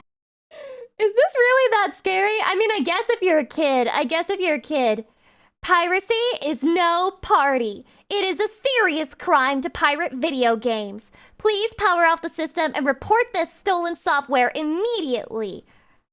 Power off now, and it's all of them behind bars. Piracy measures. Which, you know, I get it. It's a very creepypasta-esque scenario when the game itself can tell that it was stolen and choose to mess with you. But because of that, there seems to be a lot of misinformation on what measures are actually real, to the point where many fakes are just so widely accepted to be real that nobody ever questions the legitimacy of them. Like, I feel like I can just go around saying that Among Us has anti-piracy, where you're put in pirate-only lobbies where everyone is a crewmate and everyone just kills each other out of unfounded paranoia, and it genuinely feels like a significant amount of people would believe me. That aside, that's a killer idea. Among Us devs, hit me up on Twitter, let's talk. But seriously, it's that bad. So I thought, why not use my weird obsession and knowledge of anti-piracy measures to not only clear up which anti-piracy measures are clearly fake, but actually show you lesser known real examples that I find much more upsetting. Plus, I don't know, you all seem at least slightly interested in me talking about anti-piracy, huh? Well, I guess we're about to find out. Welcome to Tech Rules. But first, a huge thanks to Blinkist for sponsoring today's video. Incorrect. First of all, I just want to point out that if you're interested in any of the anti-piracy measures I go over in this video and you want to learn more about them, the best place to go would be the cutting room floor. It's one of the biggest resources I've used for I don't know how many years to quickly find out interesting behind-the-scenes stuff for my favorite games. In fact, most of the information I'm about to give you I probably learned straight from that website. Also, because of the nature of the video, I'm going to be going over a lot of videos of a lot of games, most of which I couldn't realistically capture footage for. So today, we'll be relying on old YouTube videos. In these cases, you'll find the channels the video came from in the corner of the screen, and in the description you'll find direct links to these videos. I'd love to get permission directly from everyone in this list, but most of these channels were made in the late 2000s and aren't active today. If you're in this video and you don't like it, send me an email, I'll take care of it. I also want to avoid talking about examples that have already been done to death. Yeah, Earthbound crashes and deletes your save file at the end of the game. GTA 4 turns you into a dangerous alcoholic with an unstoppable need for speed. Game Dev Tycoon kills your business because of the very crime you committed. These are all really interesting examples. Boss, it seems that while many players play our new game, they steal it by downloading a cracked version rather than buying it legally. If players don't buy the games they like, we will sooner or later go bankrupt.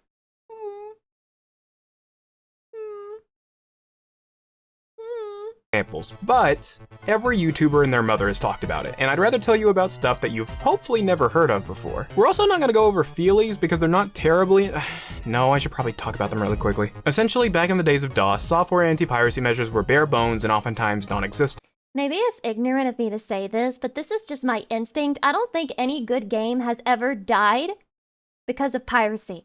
And that's why feelies exist, a nickname for these little plastic things that would be included with your game disc. These things typically work in a weird way that makes copying the information really difficult. For example, Dial a Pirate, the feelie introduced with The Secret of Monkey Island. When the game booted up, it would show you an ugly amalgamation of two pirate heads merged together and ask for a code. All you would have to do is recreate the freak of nature on your wheel and input the code that appears below it. This is required. You lose the wheel, you lose the game. Code wheels like this were a common form of feelies. I'd love to go more in depth about these kinds of anti-pirate... No, I wouldn't, actually, that was a lie. They're neat, but again, games. Talk to death. Moving on. Speaking of talk to death, that includes a lot of anti-piracy measures that aren't even real. And I'm not talking about the ones that are just fun little what-ifs like Mario Party DS and Mario 64, although those do seem to have a similar theme. Well, as long as you consider weirdly aggressive and creepy a theme. In fact, it seems that anti-piracy itself has... So if you missed out on getting the code, you would have to buy it again? Listen, anti-piracy measures usually act like malware in my opinion. Developed strong association with creepy and disturbing imagery these days. I say these days, but kids growing up always thought anti-piracy was creepy. Really if you were... Okay, I'm gonna break my no popular examples rule for a second because I want to explain why people found anti-piracy so, like, traumatizing. If you were unfortunate enough to be a kid in the Super Nintendo era who didn't take good care of their games, you might have accidentally triggered one of the anti-piracy screens from a first-party Nintendo title, such as Super Mario All-Stars, Super Metroid, or like Super Punch-Out, you know, as the era of super games. If one of these games decided they were being played on some sort of copier, it would pop up a black screen with no music and say something about how it's a serious crime to copy video games. If you're a kid just trying to play Mario and the game suddenly mentions a serious crime, you're probably gonna be a little upset. That being said, I'm not exactly sure how these screens would be triggered so easily. The game checks for a copier by saving data to an address in SRAM, the place where the game saves data, that shouldn't normally exist, because the SRAM for the game simply isn't that large. If it actually succeeds, that typically means the game is running on some sort of copying device like a super wildcard or something, that pretty much always defaults to a large SRAM size, and it isn't legitimate. So for this to actually trigger on normal hardware, something has to be going really, really wrong. I've always wondered if people actually saw these screens as a kid, or if people in the YouTube comments for the screens were just lying for no reason, as YouTube commenters tend to do. That would have to be a lot of liars, though, so I feel pretty confident in assuming it was an actual thing that could happen. If it happened to any of you without any cheating devices or copiers or anything like that, please say something in the comments. Oh, and don't lie. Or like, lie. Dude, you just said that YouTube comments are liars, and then you're telling them not to lie. That's what they fucking do. In an extremely obvious fashion, so I'm not confused. Point being, making a good imitation of this involves towing the line between practicality and creepiness. Maybe you can get away with upping the creepy factor a little. After all, it won't be nearly as scary now that they're not kids anymore. But that probably doesn't say much, since it seems most kids were afraid of playing Lego Island without the CD and hearing the funny Lego man go, whoops. However, some popular anti-piracy myths just go completely off the deep end. Take, for example, From what I've heard, it goes something like this. If you pirate the game, you'll hear a creepy, demonic, reversed version of the title screen that'll continue to play throughout the game, along with a bunch of other gameplay effects that are different depending on who's telling the story, but rest assured, they're all very, very spooky. Yeah, this one's not real.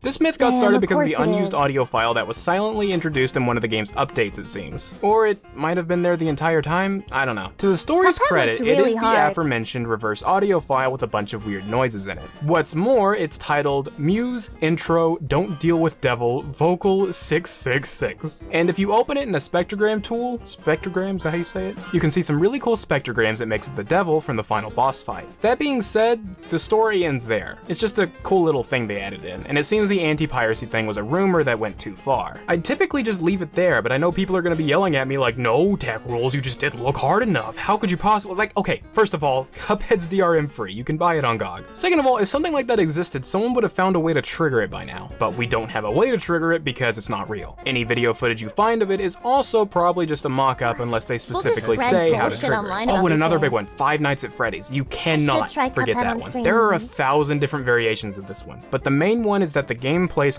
This is stupid though, because why would it need to have a creepy piracy thing when in the first place it's a fucking horror game? Spider Kevin, welcome. completely normally until you try to exit the game, at which point it jump scares you and then exits normally. So the only punishment is scaring you in a horror game. Yeah, Despite the fact that it doesn't make any no. sense, you can find information about this supposed anti-piracy screen on Wikipedia, news articles, videos from otherwise trustworthy sources. It's everywhere. And no, I have decompiled this game for the Ruining FNAF video. I literally know nearly everything about how this game works. It doesn't have anti-piracy. The normal Freddy jump scare frames aren't even loaded in on the main menu. What people are describing isn't possible. And you can be like, okay, well, what if the developers made their own torrent for the game and only those versions have those screens like Game Dev Tycoon did? Yeah, you're right. They could have done that. But they didn't. There are no known torrents for any of these games that do the things people are describing. Like, hear me out on this. The point of anti-piracy is, like, to stop you from pirating the game. If these little creepypasta stories are real, what point would that serve? To scare the pirate? Why? What does that do? Haha, now they're scared and they'll never play the game. What does that do? If anything, I feel like if you added a creepypasta piracy thing, people would want to pirate the game so they can see the creepypasta piracy thing. I'm not trying to beat a dead horse here or act surprised that misinformation exists on the internet, but a lot of this stuff is treated like common knowledge. It just baffles me. I feel like someone's grandparent yelling at kids on my lawn that you can't unlock Luigi in Mario 64. Tech Rules official party pooper. However, there have been times where a much more interesting scenario has occurred. Ones where fake anti-piracy screens got spread around because there was actual evidence they existed. That's probably a really strange sentence, so let me give you an example. If you've looked into Easter eggs and stuff like that for Pokemon Fire Red, you've probably heard of the anti-piracy message that occurs in Vermilion City when trying to take the ferry. The message simply reads, by the way, if you like this game, buy it or die. As you would probably expect, this one also isn't real. But the weird part about this one is the amount of people who claim to see it for themselves was way too high compared to your typical video game myth. Countless people have claimed over the years that they've seen this screen with their very own eyes. And some even went as far as to claim that it happened on their legitimate copies while messing around with a cheat device. So, what's the deal? Does the message actually exist? Of course not. One look at the game in the hex editor shows that the text simply doesn't exist. And if you're familiar with how the game works, you can take that one step farther and prove that it can't exist by examining the script itself. That means that if this wasn't just a case of mass lying and people really were experiencing it, the only possible explanation would be ROM hacks. And that's exactly what it was. There is exactly Nintendo would just kill straight up. I imagine if Nintendo was gonna leave a real message, it would be more, thanks, and by the way, Reggie is going to be outside of your door today. Make sure to open it. known original dump of this game that has this dialogue in it. I hunted it down, and sure enough, it's there. The line's conveniently placed just before a whole bunch of unused data, so it was clearly added in secret by whoever dumped this ROM. To be fair, this one isn't nearly as widely spread as the FNAF or Cuphead one. You won't find it in any otherwise factual write-up about the game. I think the only reason it got as far as it did is because, as the story goes, the game's original dumpers were asked to verify it was in the game, to which they confirmed, yeah, it is. Which, that's either a twisted version of what actually happened or just made up entirely, because it doesn't exist in good dumps of the game. However, it was still prevalent enough that it still trips up otherwise good YouTubers from time to time. However, there is one popular anti-piracy myth I can confirm to actually be true, and that's Baldi's Basics. Namely, the exclusive Kickstarter demo for Baldi's Basics Plus. If the anti-piracy is triggered, the game will refuse to play normally and instead show this unsettling image, unsettling for its edutainment atmosphere, with creepy music in the background saying something doesn't add up, and telling you to refer to the instruction booklet for more information. This is actually a reference to what might be the most popular anti-piracy screen on the SNES, which is the one for Donkey Kong Country 2. Instead of just showing a blank or otherwise uninteresting screen like the games I talked about earlier, it shows Diddy and Dixie Kong in jail. Granted, this is just the game over screen from normal. Why did I think that was going somewhere else? I thought that was gonna be like, it shows Diddy and Dixie Kong, and I was like, whoa, it shows Diddy and Dixie Kong in This product will not operate when connected to a device which makes unauthorized copies. Please refer to your instruction booklet for further information. Jail. Which Granted, you don't this have, is just you the game little over screen pirater. for normal gameplay, and Donkey Kong Country 3 does the same thing, but this one happens to convey a very strong message. Diddy Kong is in jail because he pirated a video game, and you will be too. Now, whether or not this was intentional is another story, but frankly, I just wish they did the same for the first Donkey Kong Country. That one just used a generic blue screen, but imagine if the game used its game over screen. That would be a much more interesting message. Nintendo's showing you what happens to pirates.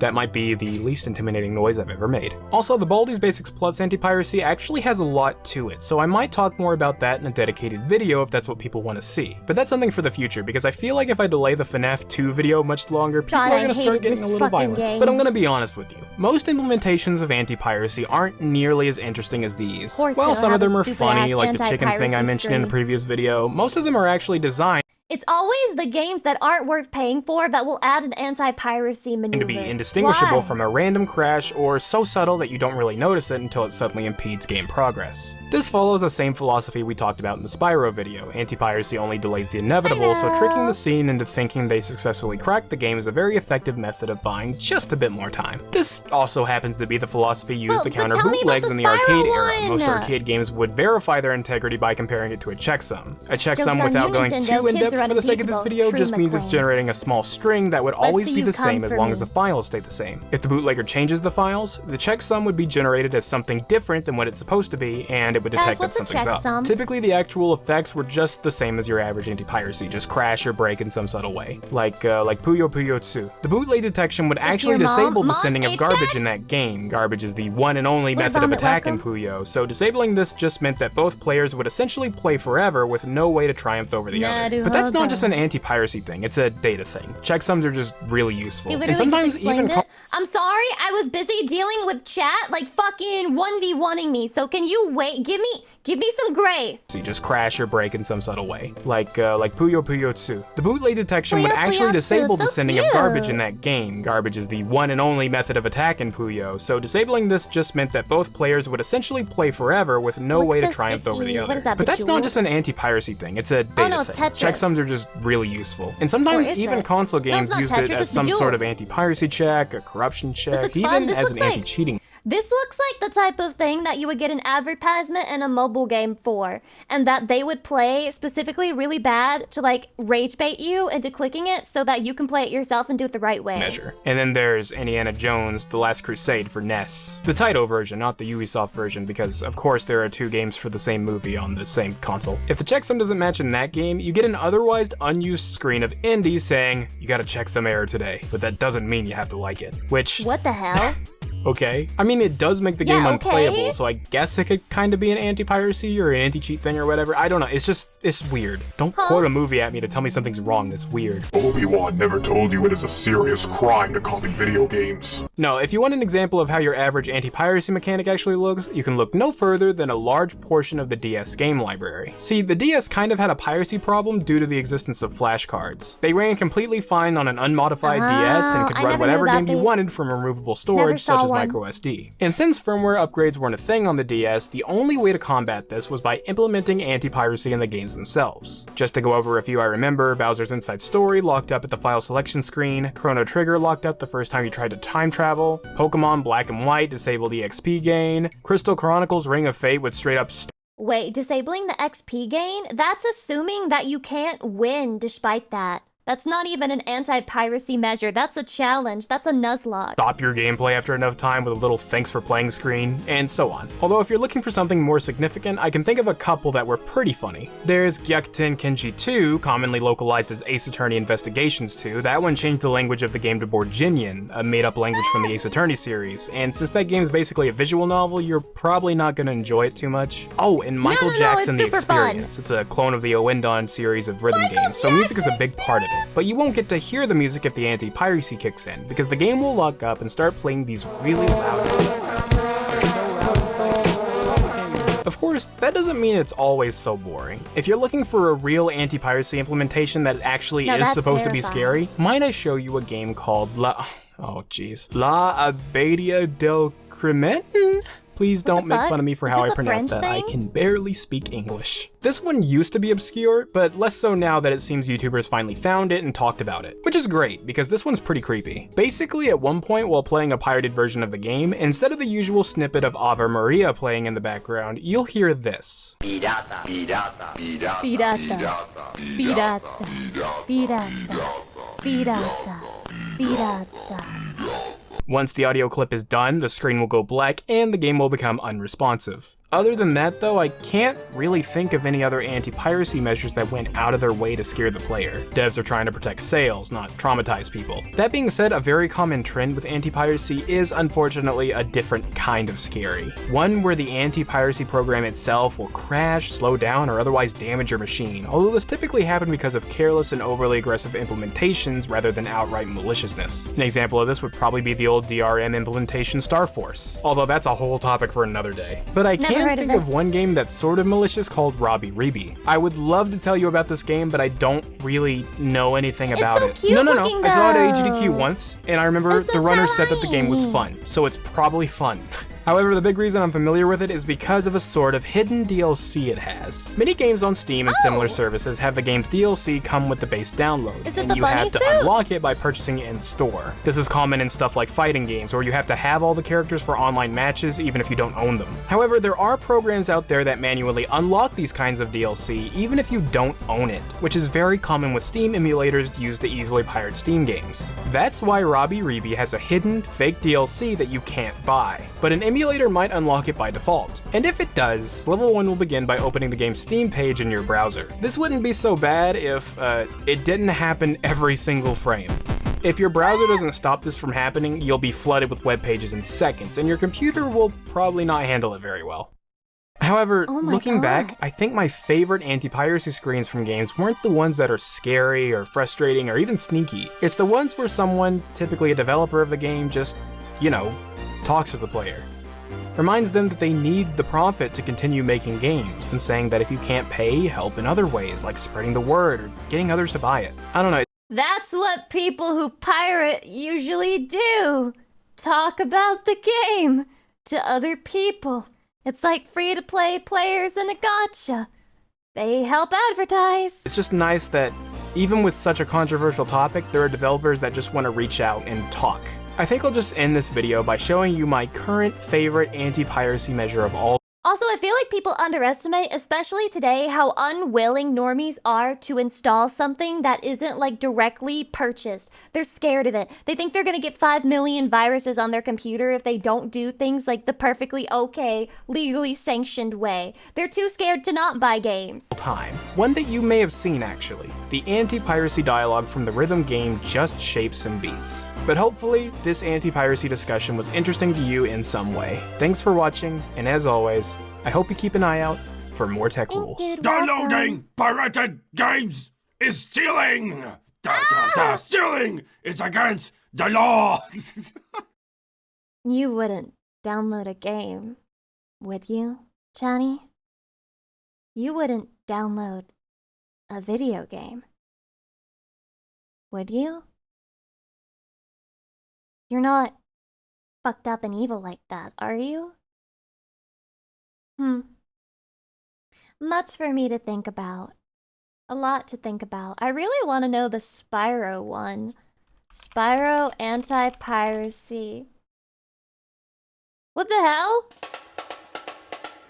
Okay, so anti-piracy may not seem like the most interesting thing to talk about at first glance, but hear me out. Yeah, usually anti-piracy just consists of using some sort of simple check or third-party DRM implementation, and then either not booting or shutting off your game with some sort of intimidating message. But those aren't the ones people usually like talking about. Sometimes games behave in more interesting and sometimes downright strange ways when they detect you're using a pirated copy. Your gun may start shooting chickens, a terrifying, unkillable crab demon may hunt you down through the entire game, or your precious video game company may meet an ironic end. Sometimes a game might even hurt the legitimate owner's experience just to crack down on crackers. That one's always fun. With all these great examples, some of you may be surprised that I wanted to talk about Spyro Year of the Dragon of all things. I understand it's not exactly the most notable example of cool anti-piracy, and those of you who are familiar with it might not find the effects incredibly noteworthy over some of the more popular ones, but its subtlety is what made it so incredibly effective. The other examples of cool anti-piracy in games are... Is it anti-piracy? Okay, we'll do it that way. The other examples of cool anti-piracy in games are pretty self-explanatory, so there's not exactly a point to making No, that movie scared the shit out of me. Explanation video of them. I'll let you witness those yourselves if you want. Here's a list of my personal favorites, but Spyro's clever coding requires a bit of explanation, and I happen to know way too much about it, so welcome to Tech Rules. Tech Rules. Before we get to the good part, we need to go over some of the PlayStation's background, which suffered from a modding problem with wobbles. Request for the information present in the wobble, this data even bother with this kind of I just protection want if to it know gets what they cracked so did, easily. okay? Simply put, a large amount of video game sales happen very shortly after a game's release, so it's still worth it to try to protect those early sales. This is why big game companies still shell out millions of dollars for good DRM, even though it eventually does always get cracked. Knowing this, Insomniac Games wanted to try to make something that would keep pirates at bay a little longer. The idea they came up with was simple, but very effective. The best way to stop hackers from cracking the game was to make them falsely think that they had successfully cracked it. By the way, a lot of the inside information you're about to hear comes from an interesting article by Gavin Dodd, one of the developers of Year of the Dragon. There's a link to that in the description if you want to check that out. It's a fantastic read. Here's the gist of their idea. The copy protection would still function the same way as it did in Spyro 2, halting the game if a mod check was detected. But they also decided to add crack protection to the game, which was designed to detect attempts to bypass the first form of protection. If that one was triggered, the game wouldn't immediately stop or do anything that would lead you to believe it knows something's up. Instead, gameplay continues normally. The theory behind this was that the cracking groups, seeing that the crack they designed made the game successfully boot, would assume they bypassed all the security measures and move on to the next copy protected game. However, after players finished a couple levels and checked out the balloon, Zoe would have this to say. I'm sorry, Spyro, but you seem to be playing a hacked version of this game. This may be an illegal copy. Since this copy has been modified, you may experience problems that would not occur on a legal copy. But despite that weird message, the game would continue normally. Well, maybe normally isn't the best word to describe it, because weird things start to happen after finding this message. Gems start to disappear from the levels, eggs that you collected suddenly remove themselves from your egg count, the game starts to randomly crash, and the weird effects only get worse the longer you play the game. The goal was to make the game so irritating to play that you just gave up. But here's the big question. Was it effective?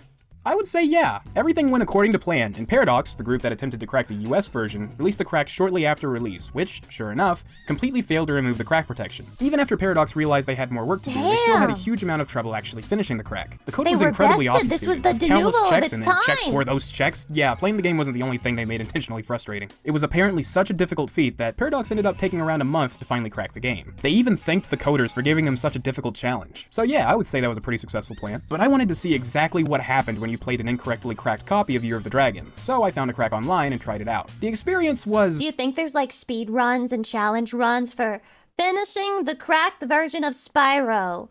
Not fun, to put it lightly. The game was normal at first, despite Zoe's ominous message, but after playing for a little while, I noticed an egg straight up disappeared from my collection. Okay, that was weird, but no big deal. I went back and got the egg again. But it kept happening, and it was always with the final egg of each stage where you play as someone besides Spyro, meaning I had to go through the entire level again every time I wanted to get one of these eggs back. Eventually, it even started happening with random eggs. It seemed like every time I turned on the game, more eggs were missing. At some point, you start spending more time getting eggs back than finding new ones. Speaking of Sheila, Moneybags tried to con me out of more gems to release her a second time, despite the fact she's very clearly not there. Agent 9 also somehow managed to free himself later down the road, but Moneybags still demanded compensation. Poor guy was desperate, I guess. By the way, I played the US version of the game, which was missing one distinct trick that the UK version did, where it would change your language randomly. Here's what that might have sounded like.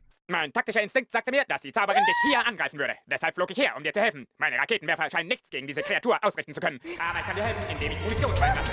Leg los und kämpfe mich. I imagine changing that back would have been very difficult if it were anything like the US version, because my pause button straight up stopped working at some point. But much more infuriatingly, this was around the point where sparks randomly turned green as I left the level. I thought this was weird, but it was easily fixable by eating some butterflies to get him back to full health. At least that's what I thought. No matter what I tried, Sparks' health would never go higher than green. For context, that means I'm only ever able to take 2 hits before dying, effectively making the game twice as hard. The only way I could bring Sparks back to full health was to let him die and then find a 1-up. I imagine this was an unintended glitch rather than the game going easy on me, but I had to make sure not to accidentally let him eat any more butterflies because it actually damaged him. The game did a lot of infuriating things, but taking damage because I instinctively killed a creature for health? That one was up there. Speaking of infuriating, you never knew where you were going to end up when entering or exiting a stage. There are countless times where I would try to enter a stage and I would end up in one located in a completely different world. It was really hard to keep up with what eggs I needed when all the stages were scrambled like this. And that's on top of them randomly disappearing. Sometimes I would even get on a balloon or rocket and land somewhere completely different or exit a stage into a different world entirely. And what's the most baffling of all, I managed to somehow crash the rocket into the hot air balloon. The rocket straight up stopped working after that. But what was worse than all of this was the crashing. This game would crash at any time for any reason. Trying to enter a stage? Crash. Trying to switch worlds? Crash. Trying to enter the water? Yeah, that's a crash. And every time I would boot up the game after a crash, even more eggs were missing. It was so much more infuriating than I ever would have expected. But with a I feel so sad because it feels like Spyro, this poor little dragon, is being punished for the sins of the player.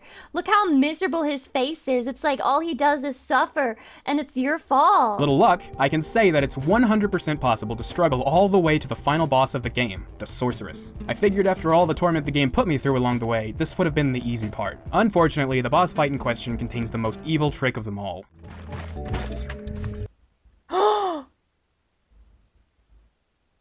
What?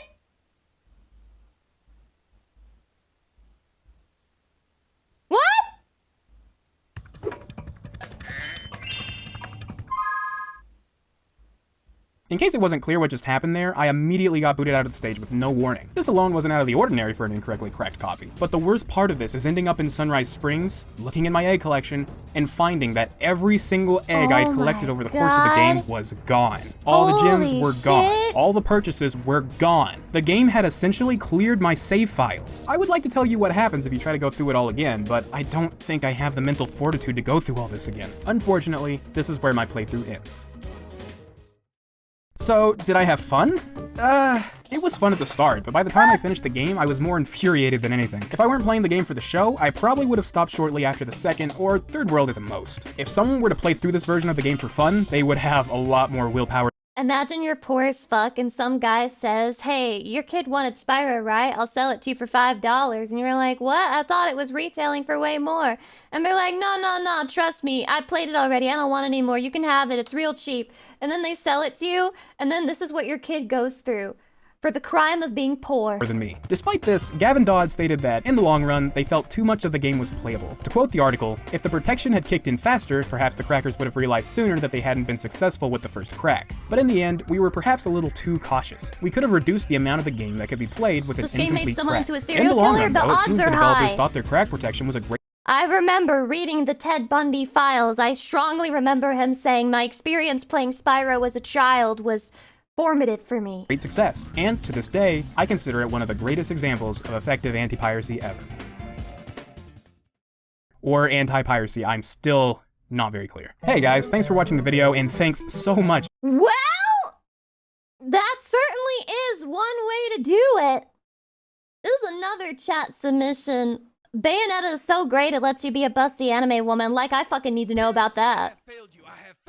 For all this time, I have talked about the modern-day gaming industry and its belligerent budget-cutting issues, but then just the other day, I realized I haven't even shown you what we are all fighting for. The Twin Peaks, the Double Domes, the Watermelons, and the Fat Stones, none other than the quintessential budget-fullest game of all time, Bayonetta. Bayonetta is a game that reminds me of why I even got roped into playing video games as a hobby over a decade ago, harkening back to that time where it was all about cocaine and passion instead of disdain and stashing away millions of dollars on the same formulas over and over and over again while hating the customer. If Lucy had big boobs like her, why are my tits not big enough for you people? More than they do their own parents. Not only does it wow with its massive budget and our fantastic payload, but the camera work is absolutely stunning. Christopher Nolan level cinematography right here. I mean, god damn, that is a nice zoom. Holy shit. I mean, that's gotta be a Sony FEPZ 16 to 35mm f4G because I can see the whole ass frame. Sega let them cook and they simmered up a meal so perfect it would make Gordon Ramsay batch out a special splooge of Zaki sauce. It's one giant drug trip where the developer threw every last gameplay feature they could at the wall and it all stood. The only sad part is that I've beaten it so many times that I should probably stop for my health and all. But then I think someone has to find mankind's limits. Why not me? Now without further ado, happy mommies. Fuck! Mother's Day, pimps. Now let's get into this budget-packed masterclass and action-packed ass blasting. Starting with the whole reason we're here. The only reason I even kept attempting to play this game as a young man,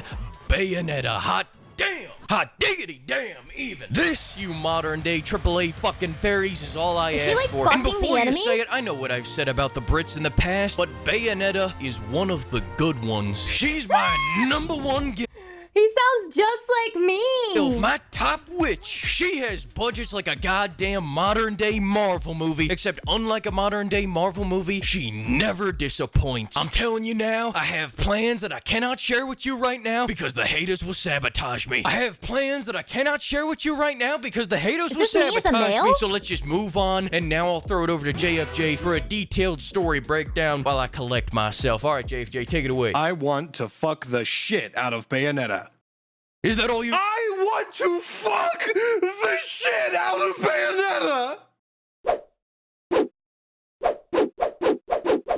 Thanks, JFJ, for the astute analysis. Couldn't have said it better myself. Now let's move on to the gameplay. The gameplay of Bayonetta is like driving a Mustang with no brakes. The only moment of reprieve you'll get is when you crash into the afterlife at 100 miles per hour. And when given a second chance by the good Lord himself, all you can think about doing is hopping right back into the driver's seat. Think of this game's combat a bit like God of War. Should I play Bayonetta? Is this a sign? Entire time, or Devil May Cry without the lawn chair. It's faster than a fat kid running towards a buffet, but at the same time, it's a balancing act between speed and using the Olive Garden assortment of combos in order to maximize your good boy points. But what I love most about the combat is that it isn't made for everyone, and it never tries to be. From the dozens of combos you have to practice live fire, to the immediate attacks after cutscenes end, to the second phases of button mashing QTEs, to the fact that if you run this game on a modern day M2 SSD, you never get to practice any of the moves during the loading screens because they last about as long as any man in the presence of Bayonetta. The bullet hell ship section alone is gonna kill 80% of the people over 50 years old because of how much fucking spinning you have to do to dodge the peppering of green M&Ms getting lobbed at your head. It's one big bukkake of action that's coming hard and coming fast, and you can learn either how to take it or how to beat it. That's the world, son.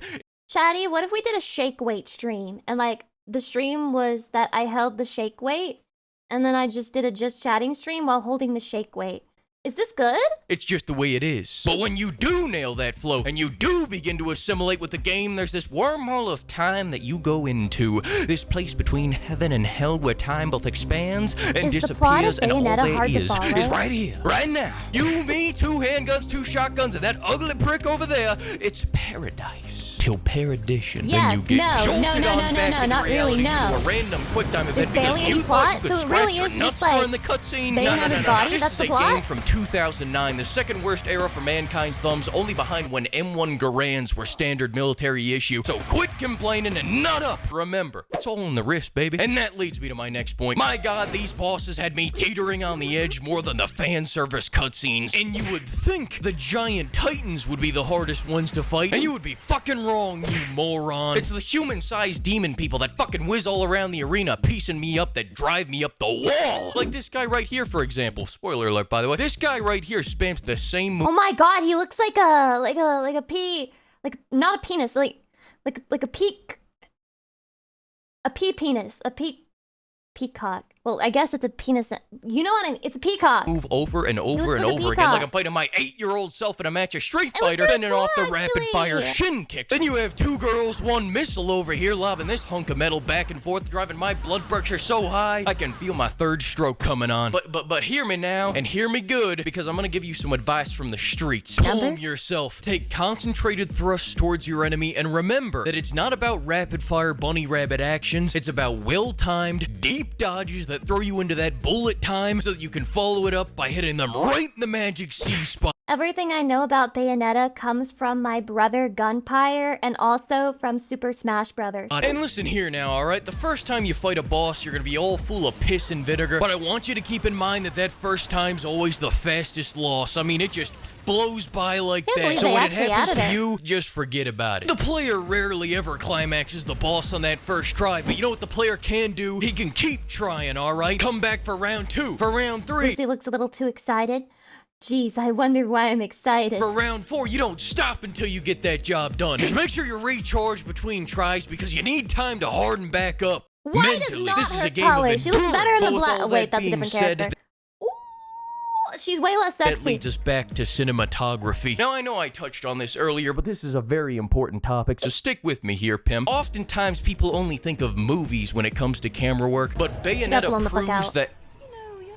It proves, I'm sorry. Wait, she's got a lollipop too? Dude, she's just like me. I'm literally Bayonetta. I lost my train of thought. In Bayonetta, the cameraman must have shoved the dolly up his ass and skidded across the ground to get these absolutely stunning shots of Bayonetta in action because, damn! I am incredibly turned on, taken back by just how well he's able to capture the stunning speed and acrobatic flexibility of Bayonetta. It just makes her such a mommy. I mean, dominant presence when she comes on screen, and I just had to mention it. Anyways, Bayonetta goes on sale for $1 less than PH Premium, so you should definitely pick it up right now, or motherfuck! Bayonetta will force me to do something to you that I wouldn't enjoy doing. How do the Americans put it? Oh yes, bust a cap in your ass. I want milk. She's cringy. I need to correct this British slut right in front of my chatty. No! Anyway, this next video is about Windows Movie Maker. This is also a chatty submission. I have really good memories of Windows Movie Maker. I used to use it quite a lot. I made my first ever AMV with it. I say AMV, but it was a lot of pictures that I stole from Google Images of Naruto and Hinata having like sex. And well, it was really good and it was really romantic and it was like, 'cause every time we touch, 'cause I lime-wired the Cascada song. Stop. That's a copywritten song. Even though I can't play any more of that song, I bet you recognize it, don't you? I bet you recognize that pixelated Comic Sans text, and more than anything, I bet you recognize that all too familiar light blue background. This color is the default background color for the video editing software that came bundled in with every single copy of Windows XP, Windows Movie Maker. This program is iconic, but not because of the program itself. What matters to me is the things people created with it. I mean, I guess that's kind of obvious. I like paintings, but I'm not a fan of paint brushes. I'm interested, Windows I'm invested. XP was the main operating system that existed when YouTube came out, and when just general video sharing over the internet was beginning to become a thing. Today, almost every single human on Earth has made at least one TikTok. Thousands of others have tried to make films, documentaries, animations. Creation has never been more accessible than it is right now. But there was a time before all of this. Shaddy, have you made a TikTok before? Press 1 if you have, press 2 if you have not. I need to find out whether this guy... Oh my god, he's like staring right into our soul. This is a crazy pause. He's staring right into our fucking soul with that shit. God damn, dude. When creating a video for an average person was an extremely uncommon thing to do. Look at all these Even people now, who you haven't still made kind of look like a TikToks dickhead. before. Before Windows I'm XP, so proud of you, computers Chatty. didn't really do videos that much. You could play video files, there were rudimentary video editing software, but it was by no means a common thing. And that's mainly because of the internet at the time. Back when you could still listen to the internet, it would take a good few minutes to load a single image. You want to download 24 of those a second for 1 to 10 minutes? You better clear out the next fucking week. But as we're so spoiled nowadays, guys. Like, we're fucking spoiled. Do you want to know the dumbest thing I did as a kid, by the way? It was pretty crazy. I basically thought I could upload my brain to YouTube. So I would click the option, like, upload, and then I thought, like, it would magically be able to take what was in my head about what I wanted to make, and it would be able to upload what I wanted to make. And so I would try to do that and it would be stuck on the uploading screen forever because it was never actually uploading anything. So yeah, 7-year-old Lucy was not the smartest, I will say. Also, it is storming where I am right now, so my power might die. I hope it does. As time progressed, obviously technology got better, internet speeds got faster, and with the launch of YouTube.com in 2006, that all changed. A lot of videos in the early days of YouTube were just raw recordings straight off of a webcam or Nokia N80. But what if you didn't have a webcam or a camera of any kind? Well, luckily, on most people's computers owning in a 2006, webcam or a microphone was a big deal back then. To have 14 pictures of Pokemon in real life dragged into it. Based. It gave anybody with a computer and an installation of Windows XP the chance to create something. And make something they did. So sit back while I show you some videos from 18 years ago. Compilations were huge. By compilation, I mean those videos of just fan art or images of some kind stitched together with movie maker transitions. This is purely someone thinking, a video. If I can make any video on Earth, what video would I want to make? I think I would like to make a 10-minute compilation of sad My Little Pony images. So good, I think that's what I would like good. to make. I'm sure you know this 120 video. million Future views Gen deserved. Consoles. Wii 2, PS4, Xbox 720. This video shows off different renders and Xbox concepts of what 720. consoles might look like in the future. Every console is stitched together with these brilliant movie maker transitions and a wonderful background song of Let the Bodies Hit the Floor. We had such good taste back then. What happened to us? In recent years, but there were all kinds of compilations like this. Hydration. They were extremely common, and I loved them. Some examples of this are Sad MLP, Neopets, Bring Me Back to Life. Ooh, and Link and Zelda. That would have been fire if I'd actually played. That was me! I swear I've seen that video! I swear I've seen this! I promise you I've seen this! 1000% chance I saw this as a child and cried. I'm guaranteeing it to you. I recognize all of this art. I recognize it all. I do. One of my personal favorites. Lucy had that bookmark? No, I didn't know how to bookmark things as a Pokemon kid. in real life. Wow, it looks so good. Looks great. I truly thought this was real. I thought, some of those are probably photoshopped. But that Kyogre, that's a real image. That Truly is one of real. life's greatest tragedies. To me, it's real to me, and that's what matters. These videos were very common back in the day, because it's not very hard to just drag images into Movie Maker, put a couple cool transitions and call it a day. But if you wanted to move up a step, you could move up to the AMV. Now, AMV stands for Animated Music Video. Over the years, that term has evolved to mean a variety of things, I feel like. I don't know if there's like a criteria that a video has to meet to be considered an AMV. I see things titled AMV today that are fully edited, beautiful productions. Exactly, like countless hours the standards are too high now. You people have like saturated the market. Animations and text and edits too. This AMV. It used to be just slapping a Linkin Park song on top of a scene in the anime that was barely edited. Smuggo, thank you for the 19 months. AMV is just Sonic clips with lip syncing to "Do You Like Waffles?"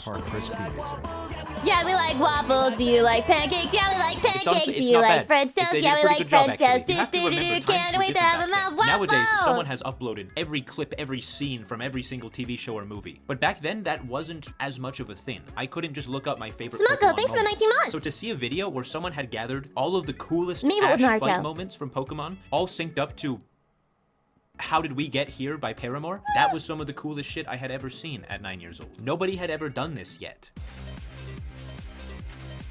Chapter 2. Another type of movie making video that was popular. Yes, they would have the tutorials and they would open the notepad file and then the microphone would just be really bad and they would be like, okay, step 1, so you need to do this. Okay, so you're going to open this file. Oh man, they were so perfect. Tutorial, which is still a thing, of course. You can find tutorials for almost anything on YouTube. Some of them were scams.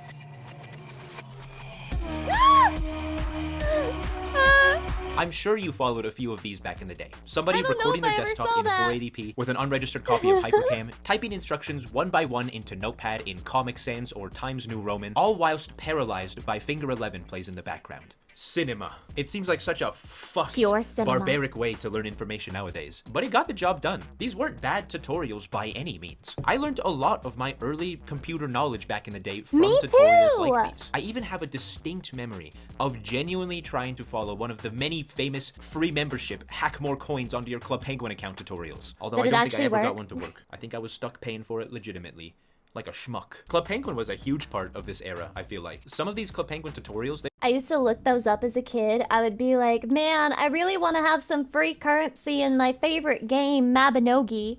And so I would look shit up, and then nothing ever worked. And it never worked. It was all a scam. They were probably farming me for information. Oh, and then I remember this one time I tried to get like a free RuneScape account with like level 99 everything. And then it would take me to a survey, and then I would fill out the survey and get so confused when I finished it. Like, where's my account? They wouldn't even bother with Notepad. They just typed the instructions just right into Club Penguin for everybody else in the server to see too. Everyone would be like, what's this guy talking about? Step 2, type your parents' credit card. Point being though, for quite a while, this was a pretty common way to make tutorials on YouTube. Computers back in the day didn't always come with microphones or Maybe webcams. It's the best so for a lot of people, this Notepad document was the only way to convey the information they needed to. Tutorials aren't the only reason people recorded their screens though, of course. There were all kinds of videos. This is one of my favorite videos from back then. Club Penguin, how to tip the iceberg. The only way. The only way! Nice. I'm not gonna lie to you, That's a great edit. Benito, That's good. 0414. That's good. I feel like there's probably another way. I'm just noticing now, actually, he didn't actually even tip the iceberg. It just kind of hits it with a chainsaw. Why did I watch this? Well, and look yet at it's this one. still Hey there, Delilah, intact. Club Penguin. Oh, it's so good! Like in New York City with 1,000 miles away. That was a good effect. EPK 1112. Close This is a good your video. But it eyes. is though. Like obviously it's so cringe now because of how far we have come with videos. But It's still not cringe so to me at all. earnest. Am I insane? This guy was putting his I feel like I don't really cringe when I see things, and I know like 99% of the time they were made by kids for other kids. I don't really find it that cringy, but maybe I'm just like immune. part out there making this dramatic "Hey there, Delilah" lyric video in Club Penguin. He didn't know what he was doing. All he It's had like was Movie cringing Maker at and Club Kylu. Penguin. You're not But the that didn't audience matter. He made it anymore. anyways. Another thing I want to make sure I give enough time to is music. The music of this era is a massive part of its identity. Remember lyric videos to songs? The ones that would use a font that you could barely read, and they put the wrong lyrics sometimes? I miss you. Instrumental. People would get creative too, like that Hey There Delilah Club Penguin one. Like I remember, it was a pretty common thing At least to they see had Club passion. Penguin lyric reading videos. People didn't know what they were doing. Why not? Why not type out the lyrics to a song in Club Penguin for a video? What even is a video? Nobody knew that yet. Even if the focus of the video wasn't the song though, most videos of this era had some kind of background music, whether it be a tutorial or a compilation of images. But if you were around back then, you know that almost all of these videos, or a good majority of them, had almost all the same songs. And that was for a reason. Back then, a lot of people used the YouTube editor. YouTube used to have a proper editor where you could adjust things, put annotations, Oh my god, which is how some people I don't titled think their I entire remember this. video. But I most remember importantly, those! I in the remember YouTube those! editor, I they had an remember the option to add comments. music. In there, you could pick Oh from my god, the way that they would fill the screen on popular YouTubers? And there would be slurs. a big list of different songs that they already had cleared the rights to that anybody could use for free in their videos. And this list wasn't very long. This is why most videos from this era had all the same music. You know, the classics. Through the Fire Stop and saying Flames, back Let then the like it Bodies was Hit the decades ago.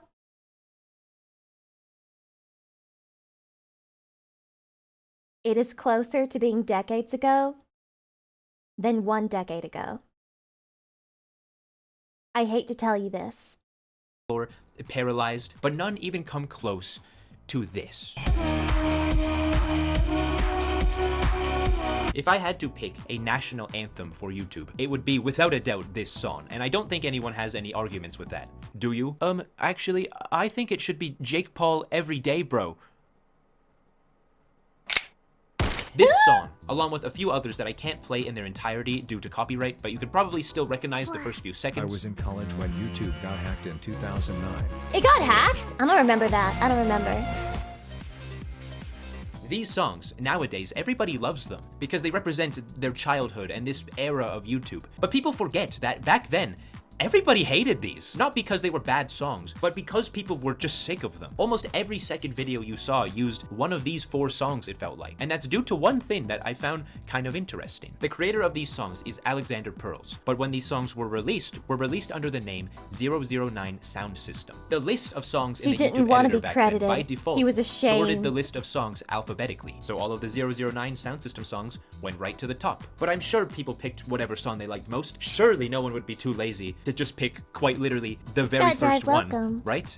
Wrong. That just goes to show you how much thought really went into a lot of these old videos. People were just making stuff without a thought in the world. And I think that lack of thought is... I miss these. This girly literally font. the very this girly first font one, for right? like Wrong. music That just goes videos to show you how much thought with really the went into a lot of these curliness old to videos. it and the People little were just sparkles. This right here.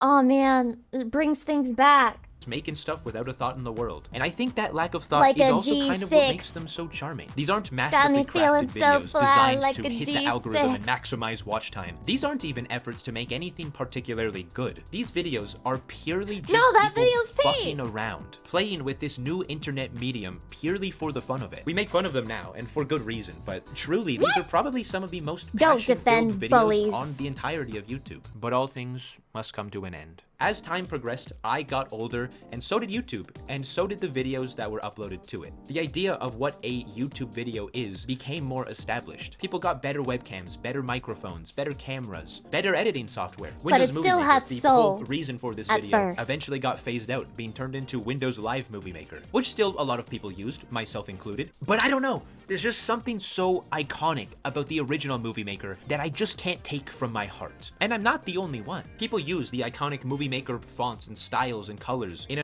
I just loved it so much, man. I loved it so much, man. I would put in like Tokyo Mew Mew transformations, and then I would add like a bunch of coloring effects from Windows Movie Maker. And then I would be like, oh my god, I should upload this. And look, she looks like she has like a yellow dress this time, haha.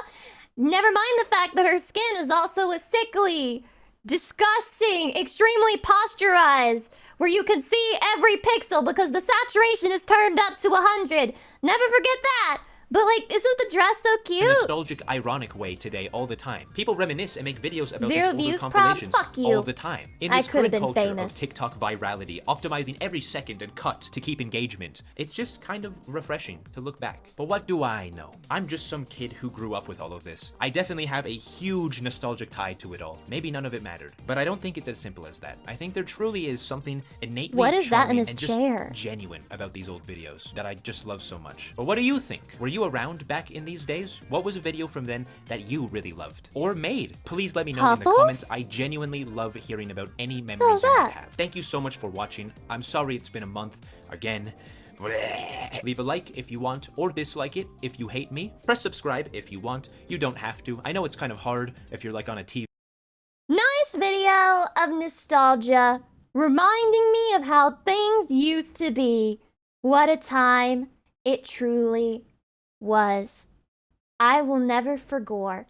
My favorite thing was making an AMV and somehow lining up the beat drop with a good scene and thinking I made something magical. You did make something magical! You did! I used to stim to shit like that. I would rock back and forth in my chair while stimming to AMVs, and when they would time like the thing to the music, that would make my stim game so hard. It would go so hard. And I had my favorite little stim AMVs. So true. So true. I was a hardcore stimmer. Can we watch the top 10 crabs video?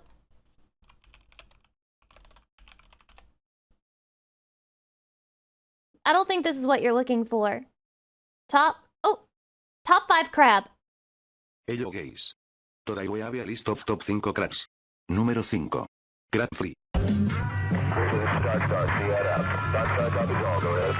Oh, that's good. Oh, that's good. Oh, that's sick. Número Holy 4. shit! Gangsta crab. I would also become gangster crab if you tried to fucking boil my ass alive to eat me. Número See what 3. happens. No, I hate these videos. Número 2. Mr. Crab. Mr. Crab. Honorable mention. Número 1. Crab Attack. Oh my god. Wow. This is a great video. Shit, is this how I should end off today's stream? Hello, Just watching these toddlers. top Today we 5 have a videos? list of top 5 capybara. Number 5, capybara dive. Number 4, capybara fart. Oh. Number That's 3, unbelievable. capybara friends. What the hell? Number 2, capybara swim. Aw, cute. Honorable mention. Not you, silly capybara. Number God. 1, capybara fun.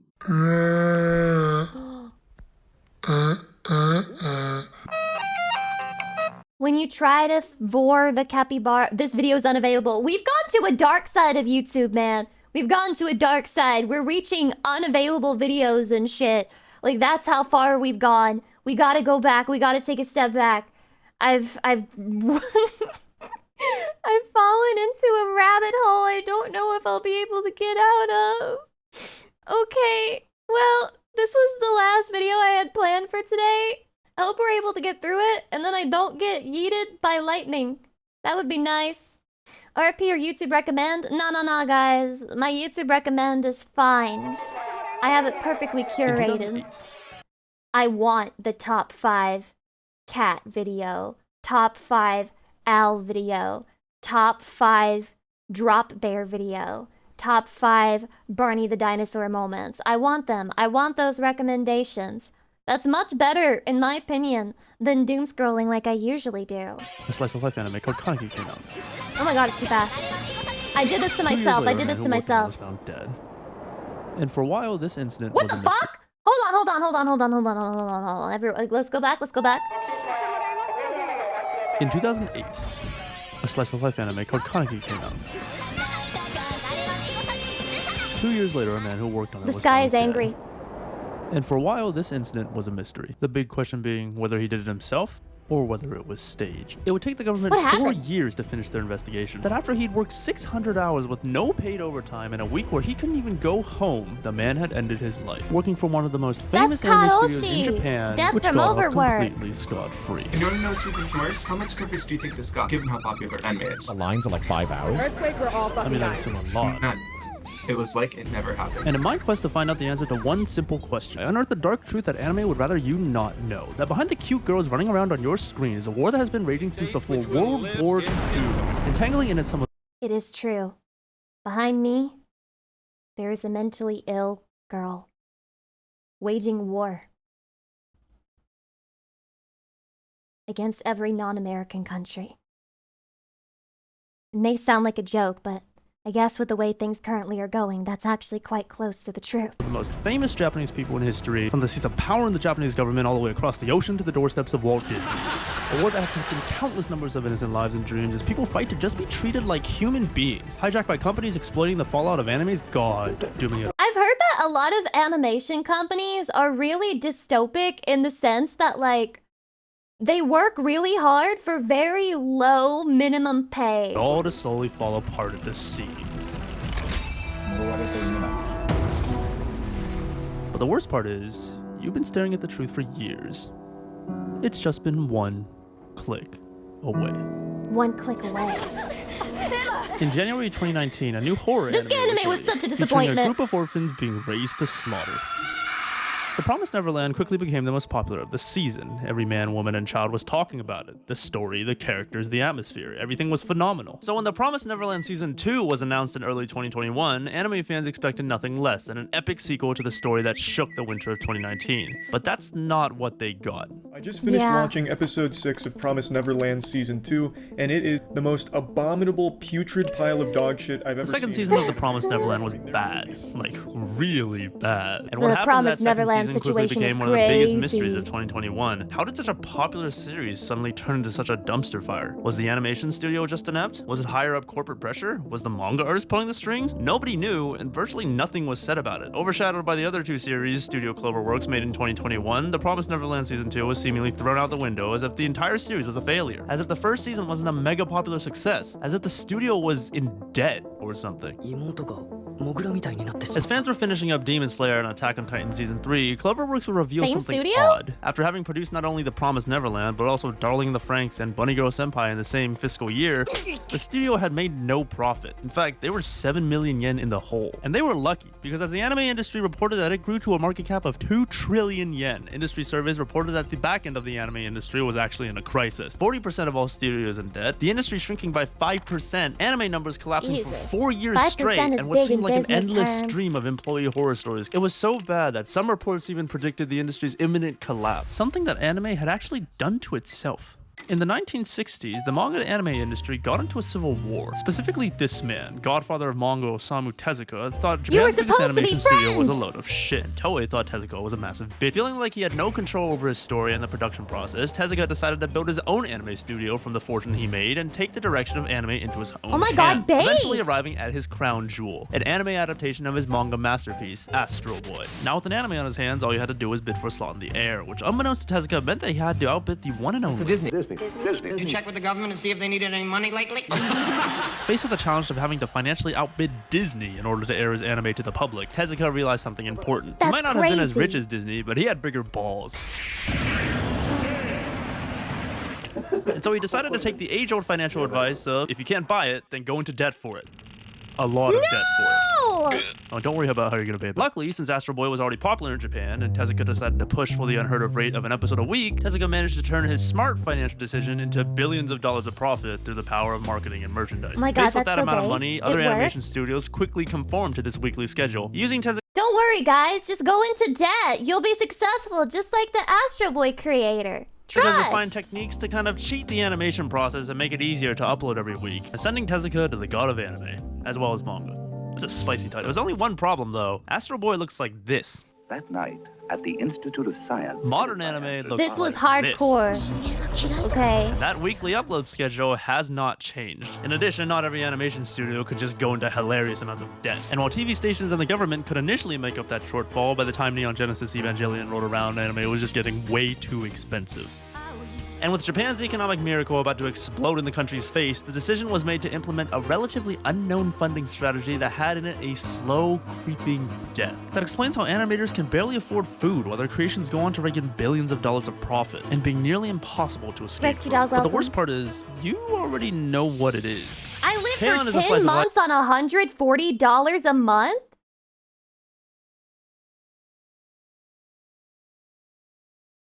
They'd pay a fucking McDonald's worker more than that!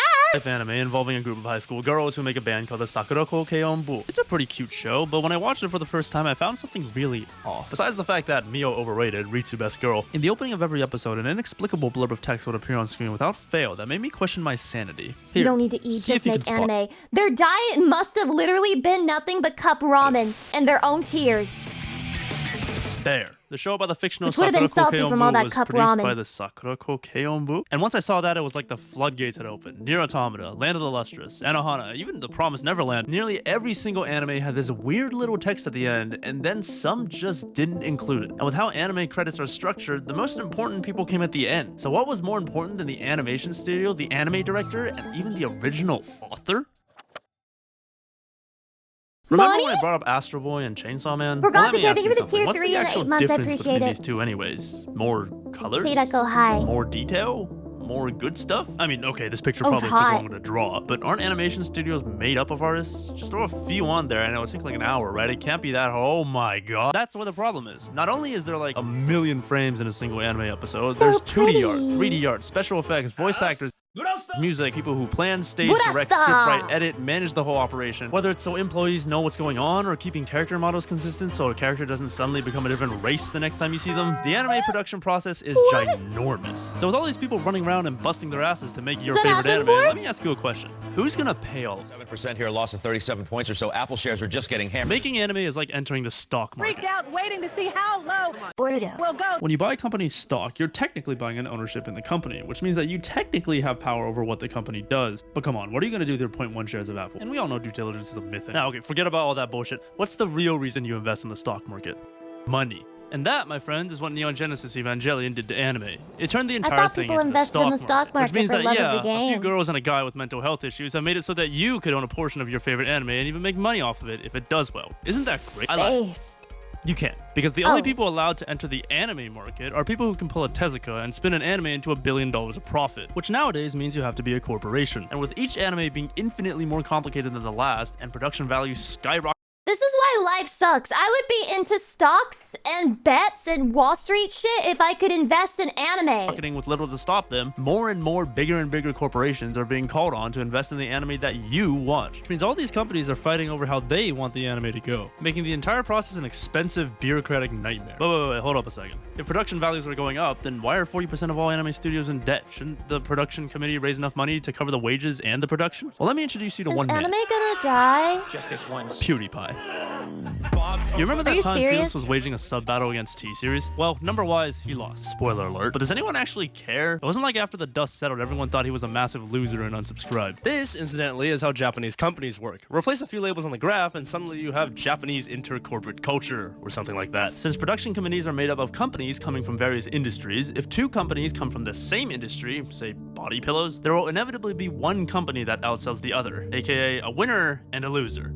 Actually, it should be the other way around. And Japanese companies really don't like being the loser. So much to the point that there will only be one company per industry on the production committee, severely limiting the amount of money that can go into anime production, because companies have budgets. And okay, you know what, let's just get someone in the industry to explain it instead. それが2000万円だったとしたら、2000万円しかできない。でも権利は絶対に 10% 欲しい。となると2000円が 10%. Okay, Japanese companies suck, but what about foreign ones? Surely some big international company has looked at this and realized it might make them some money, right? Well, no, not really, because anime is a stock, and in stocks, money is control. So to prevent some random-ass company from essentially buying out their anime, the production committee will take that foreign investment meant for one anime and instead of put it into 100, screwing literally every party over just to maintain their majority control. それは何かっていうと談合状態。 And what can the people who draw the anime do about this?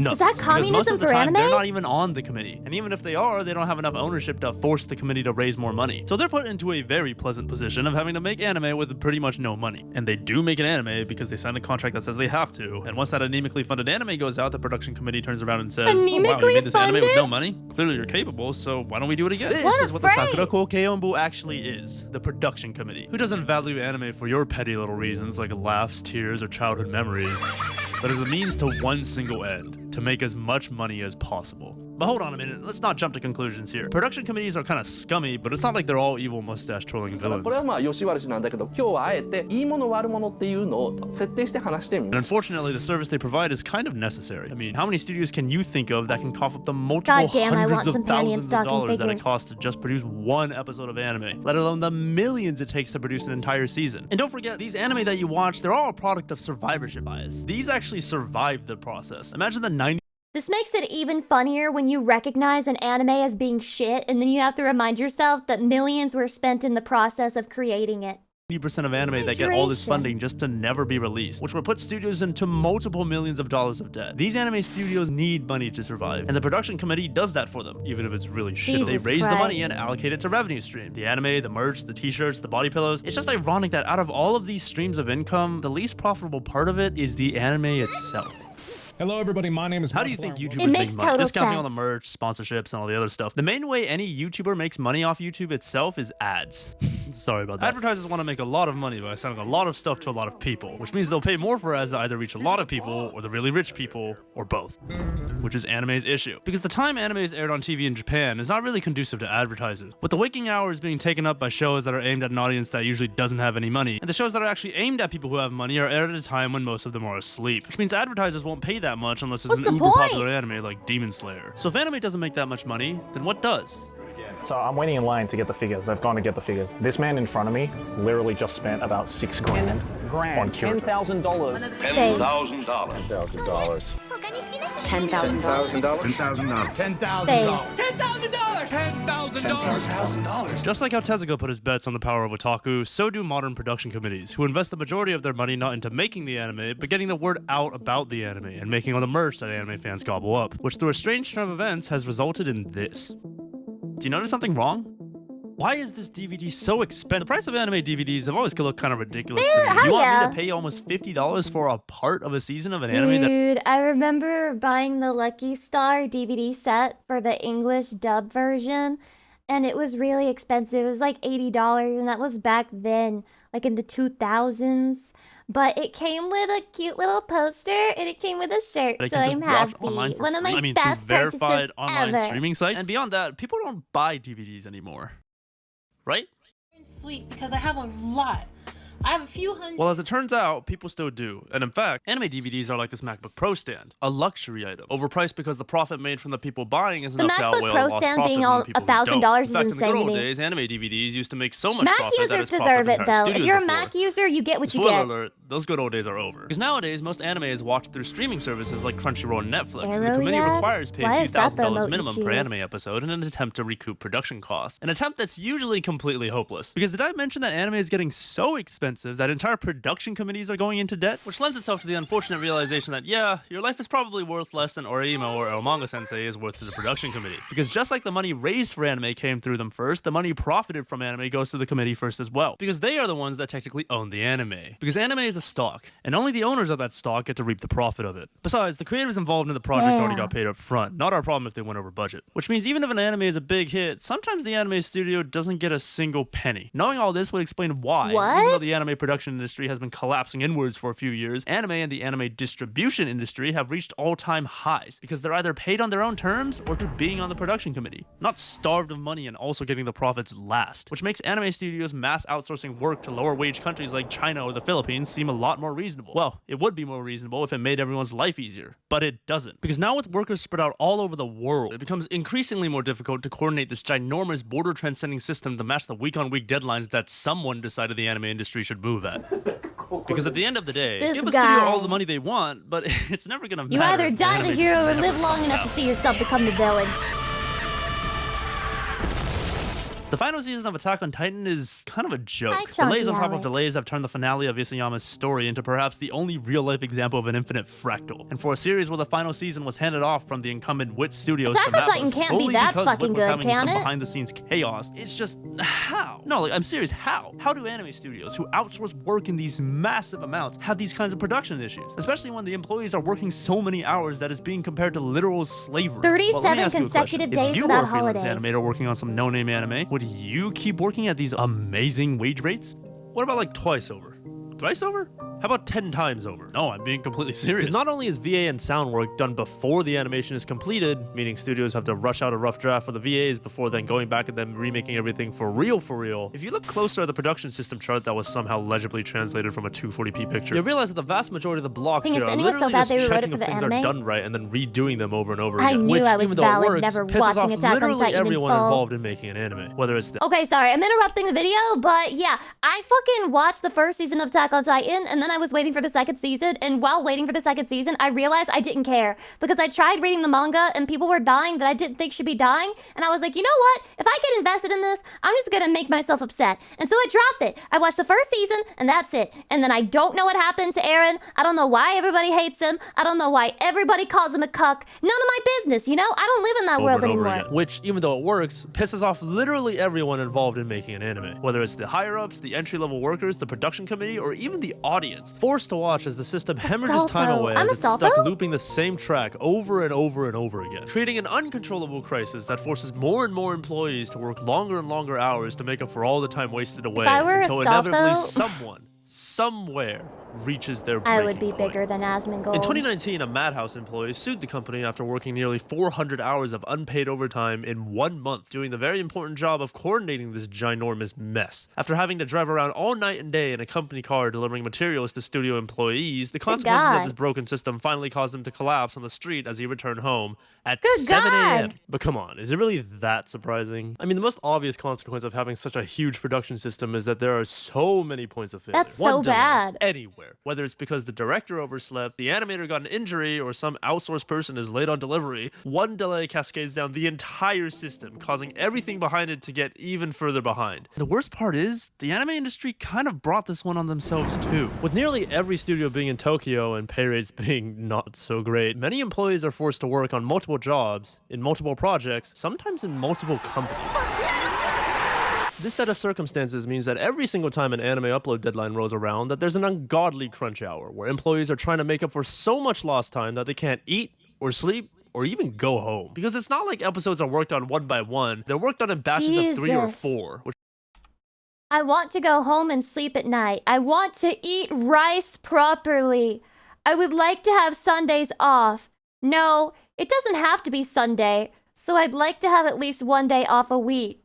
Anyway, I want to rest now. My hands hurt, and it hurts. That's so fucking sad. go home. Because it's not like episodes are worked on one by one, they're worked on in batches of 3 or 4, which means if a delay happens, it's not just merely one episode off schedule, it's a third of the season. With all this pressure and chaos coming down on employees who are most of the time just blameless victims, some people will stay up nights to make those deadlines, while others, understandably, are done with this bullshit and decide to just disappear in the middle of the production process, making everything worse. And almost all of them will wish that this system was different. That they, the government, or something will come in and fix this abomination of a system that exploits their passions and dreams to basically voluntarily enslave them. But at the I don't know, I say this as an adult and someone who's not addicted to watching anime 24/7 constantly. I watched more anime when I was younger, and I watch anime a lot less frequently now, partly because of time. And I know a lot of people have the same problem where they just don't have time to watch the shit that they used to. But I think I speak for a lot of people, even people who like watching anime, new anime frequently, that we would take less anime slower at higher quality. At the end of the day, all of that is merely just a pipe dream, because the struggle to make anime a good place to work has been fought for decades upon decades by some of the most venerable names in Japanese history, and near nothing has changed. Because while our story may have started with The Promised Neverland, the true story stretches far into. Do you think they at least pay the hentai artists well? Because, come on, you You can't not pay those people. They're fucking artists, like with a capital A. Moose Mail, thank you for the 8 months. I appreciate it. Past almost 100 years back to modern anime's birth, when one war ended and another began. When America occupied Japan at the end of the Second World War, they restructured everything about the country. And that included a concept that most Japanese had never heard of before: collective bargaining. And I mean, it's not too hard to see why labor unions were kind of foreign to the Japanese. In a country where harmony and the respect to hierarchy was the norm for like a lot of years, a ragtag group of subordinate employees getting together and demanding something from their boss was something people just would not do. Inevitably, though, the concept began to see adoption. And in 1961, anime's first labor union was formed, the Toei Animation Labor Union. Remember Toei? And to be fair to the union, they actually did quite a lot. Founded by people involved in the production of Lupin III, and eventually coming to involve a very impassioned chief secretary by the name of Hayao Miyazaki, the union fought tooth and nail, winning concession after concession after concession, but they were on borrowed time. Toei had already started hiring out domestic freelancers in place of permanent employees, making unionization more difficult. 2 years later, Tezuka propped up this weekly upload norm, and then anime started to get really expensive, to the point where, by the time the 70s rolled around, Toei, along with some other anime studios, were hundreds of millions of yen in debt, and Toei decided to conveniently solve the problem by just nuking half of its workforce. As you'd expect, people were pissed. And while the union would fight a 2-year court battle that would recapture 18 of 170 layoffs, 150 of those people, whether laid off or not, permanently left, including 2 friends who went on to establish a studio called Ghibli. After this, the situation only got worse. With anime expenses getting higher and higher, a studio called Sunrise would pioneer the concept of international outsourcing when it produced Mobile Suit Gundam. And as more and more of the industry turned into independent contractors now scattered all across the world, union organization became more and more untenable. And as production committees and the horrible working conditions of the modern anime industry began to solidify, the first generation of animators decided to try one more time to save what they loved so dearly, aimed at appealing the one actor that had more power than the companies did: the government. And to be clear, J-Anika, a union founded by old people like Toyo Ashida and Satoshi Kon, was initially just aiming for guaranteeing retirement benefits, nothing more. But as the years rolled on and the working conditions of the anime industry were leaked to the Japanese public, the union gathered more and more members that weren't as old, and eventually became the spearhead of the anime unionization effort, winning a number of things it set out to do, including getting the support of the government of Japan. Unfortunately, that government didn't stay in power for long, and Janika's proposals were cancelled, being cited as a waste of taxpayers' money. And while Janika would continue its efforts valiantly, it had reached its peak. Infighting and an unsupportive government doomed any future efforts. The union's last stand would come with a project that translates to anime's future. Proposed to the Department of Cultural Affairs, the entire project's premise was that if you paid people more people would want to come and work. Come on, guys. Really? Wait. You think that'll work? You think that'll work? You serious? You really think people would want to work a high-paying job? What the hell?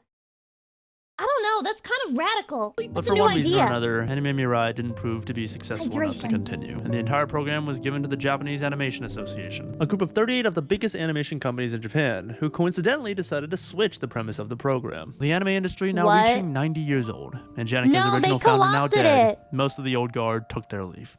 With nothing to show but blood and defeat in a war that lasted nearly a century, the men and women that had built and fought for anime, their love, thanks for the sub, welcome. Their legacy.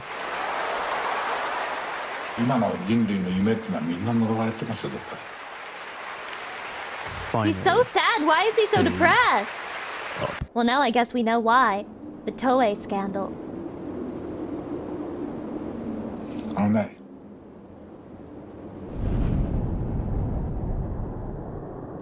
映画の本当に素晴らしいのかどうかわからないじゃない。全部私だけじゃない。ああ。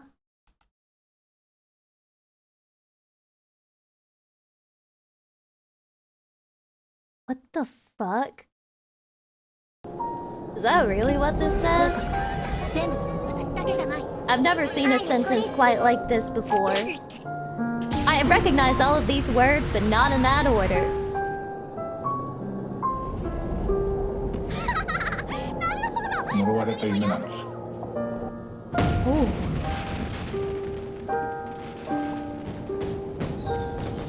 He's breaking my 本当に heart! きちんと考えたら映画が好きだってのはただのそういう趣味でしょっていう金を稼ぎたいとかそういうのは全部論外有名になりたいってのも論外そんなのクソくらいでそういうことじゃない We did not say it's fucking hopeless. ことがあったかもしれないけど今も映画の価値があるわけではない多くはくだらないんです僕らのこの世界は Ro did not provide the original, so I could not critique. I'm gonna be honest with you, this next part of the video is kind of dangerous. Dangerous because, well, the anime we know and love is gone. Because it's not just some girls running around on a screen anymore. It's a 28 billion Wait, does this mean that the purest form of anime is literally me and other VTubers right now? $1 system. Because all the people involved get paid fairly, 90% of the time. 99% of the time, I think that they get paid fairly. There are some people who are undercharging like a motherfucker, and then some people who give them shit for their prices. But does that mean that VTubers are the purest form of anime because people are getting paid behind the scenes? That controls hundreds of thousands of real lives and whose influence has reached hundreds of millions more. So when we talk about fixing it, we're talking about fighting politics, multi-billion-dollar companies, and centuries-old traditions, which, I mean, at the end of the day, that just sounds like we're gonna need a lot more people. Just wait 20 Luckily years. for us, it's not like this hasn't happened before. 4 years before Tezuka would make his debut, What? his role model Walt Disney was experiencing a similar fallout, as a giant portion of his workforce went on strike for, quote, unfair and disorganized pay practices, after the man himself told them that they should essentially shut the fuck up and go focus on making good work instead. Which kind of begs the question, how did Japan go so wrong? I mean, the unions caught up pretty quickly to Disney after what he did, but Miyazaki couldn't? I mean, Miyazaki and his 98 other friends? Surely they could have fought on for a few more years and avoided this entire shit show, and history would forever know the name of the Toei Animation Labor Union. No. If you take a look at all the anime released nowadays and trace them back to what studio... The shift of tubers as mainstream in Japan is directly related to this whole mess. Unironically? Dude, is there a video on that? I might want to check it out later. Made them. You'll realize that, well, there's not a lot of Toei here. So what exactly would the Toei Union do for anyone who works outside of Toei? I can't wait to see Lucy 20 years from now. She will be 18. Nothing. Which is exactly Yes, I can't wait to be 18. Even though on paper they accomplished a lot, in reality the Toei Union didn't really do much at all. Because they worked to better the conditions at Toei, not anime. And well, aside from Janica, there was never an anime union. And given that everyone's outsourcing everyone now, it's kind of not possible to make one. Which makes anime the only instance I know of where the companies are better at organizing themselves than the workers. Tubers are a free market. So generally the competitiveness, so long as cheating is not involved, will lead to better results. Do you think watching and viewership of anime is down because of the existence of VTubers in Japan? But at the end of the day, unions, politics, power, I can see it. It all precipitates the actual problem. Especially if you're a slice of life watcher. I can absolutely see people losing slice of life viewership to VTubers. Money. God, the show's fucking weird. Because regardless of how many other things people want to try and solve first, from how inefficient making anime is to the looming aging crisis it'll soon face, it all stems from the fact that no matter which way you put it, no one's gonna work 7-day, 100-hour work weeks for months on end, getting paid anywhere from less than $3 an hour to $5 a fucking day. Good because it's God. just not right. And if you speak in business better than And I thought fast food places disrespected the workers. This is just insane for people who do such like a specified special skill. morals, it's not operationally sustainable. And unless people are content with letting Japanese anime, with all of its history, its people, its products, and its influences burn straight into the ground and become another part of history where we wonder what could have been, nothing's going to change. Which means that, well, the fate of anime is really up to the people that watch it. Us. To decide whether or not we're okay with the way history Not me! Not Hermione! Yo! is going. Not knowing that behind every opening we skip, Corey, every thank you filler for the episode 7 we months. I see, and every appreciate canceled it. season we lament, the people who made what changed so many of our lives continue to fight, to share their dreams with us, to share their stories with us, to share their anime with us. And I think it's about time we give something back.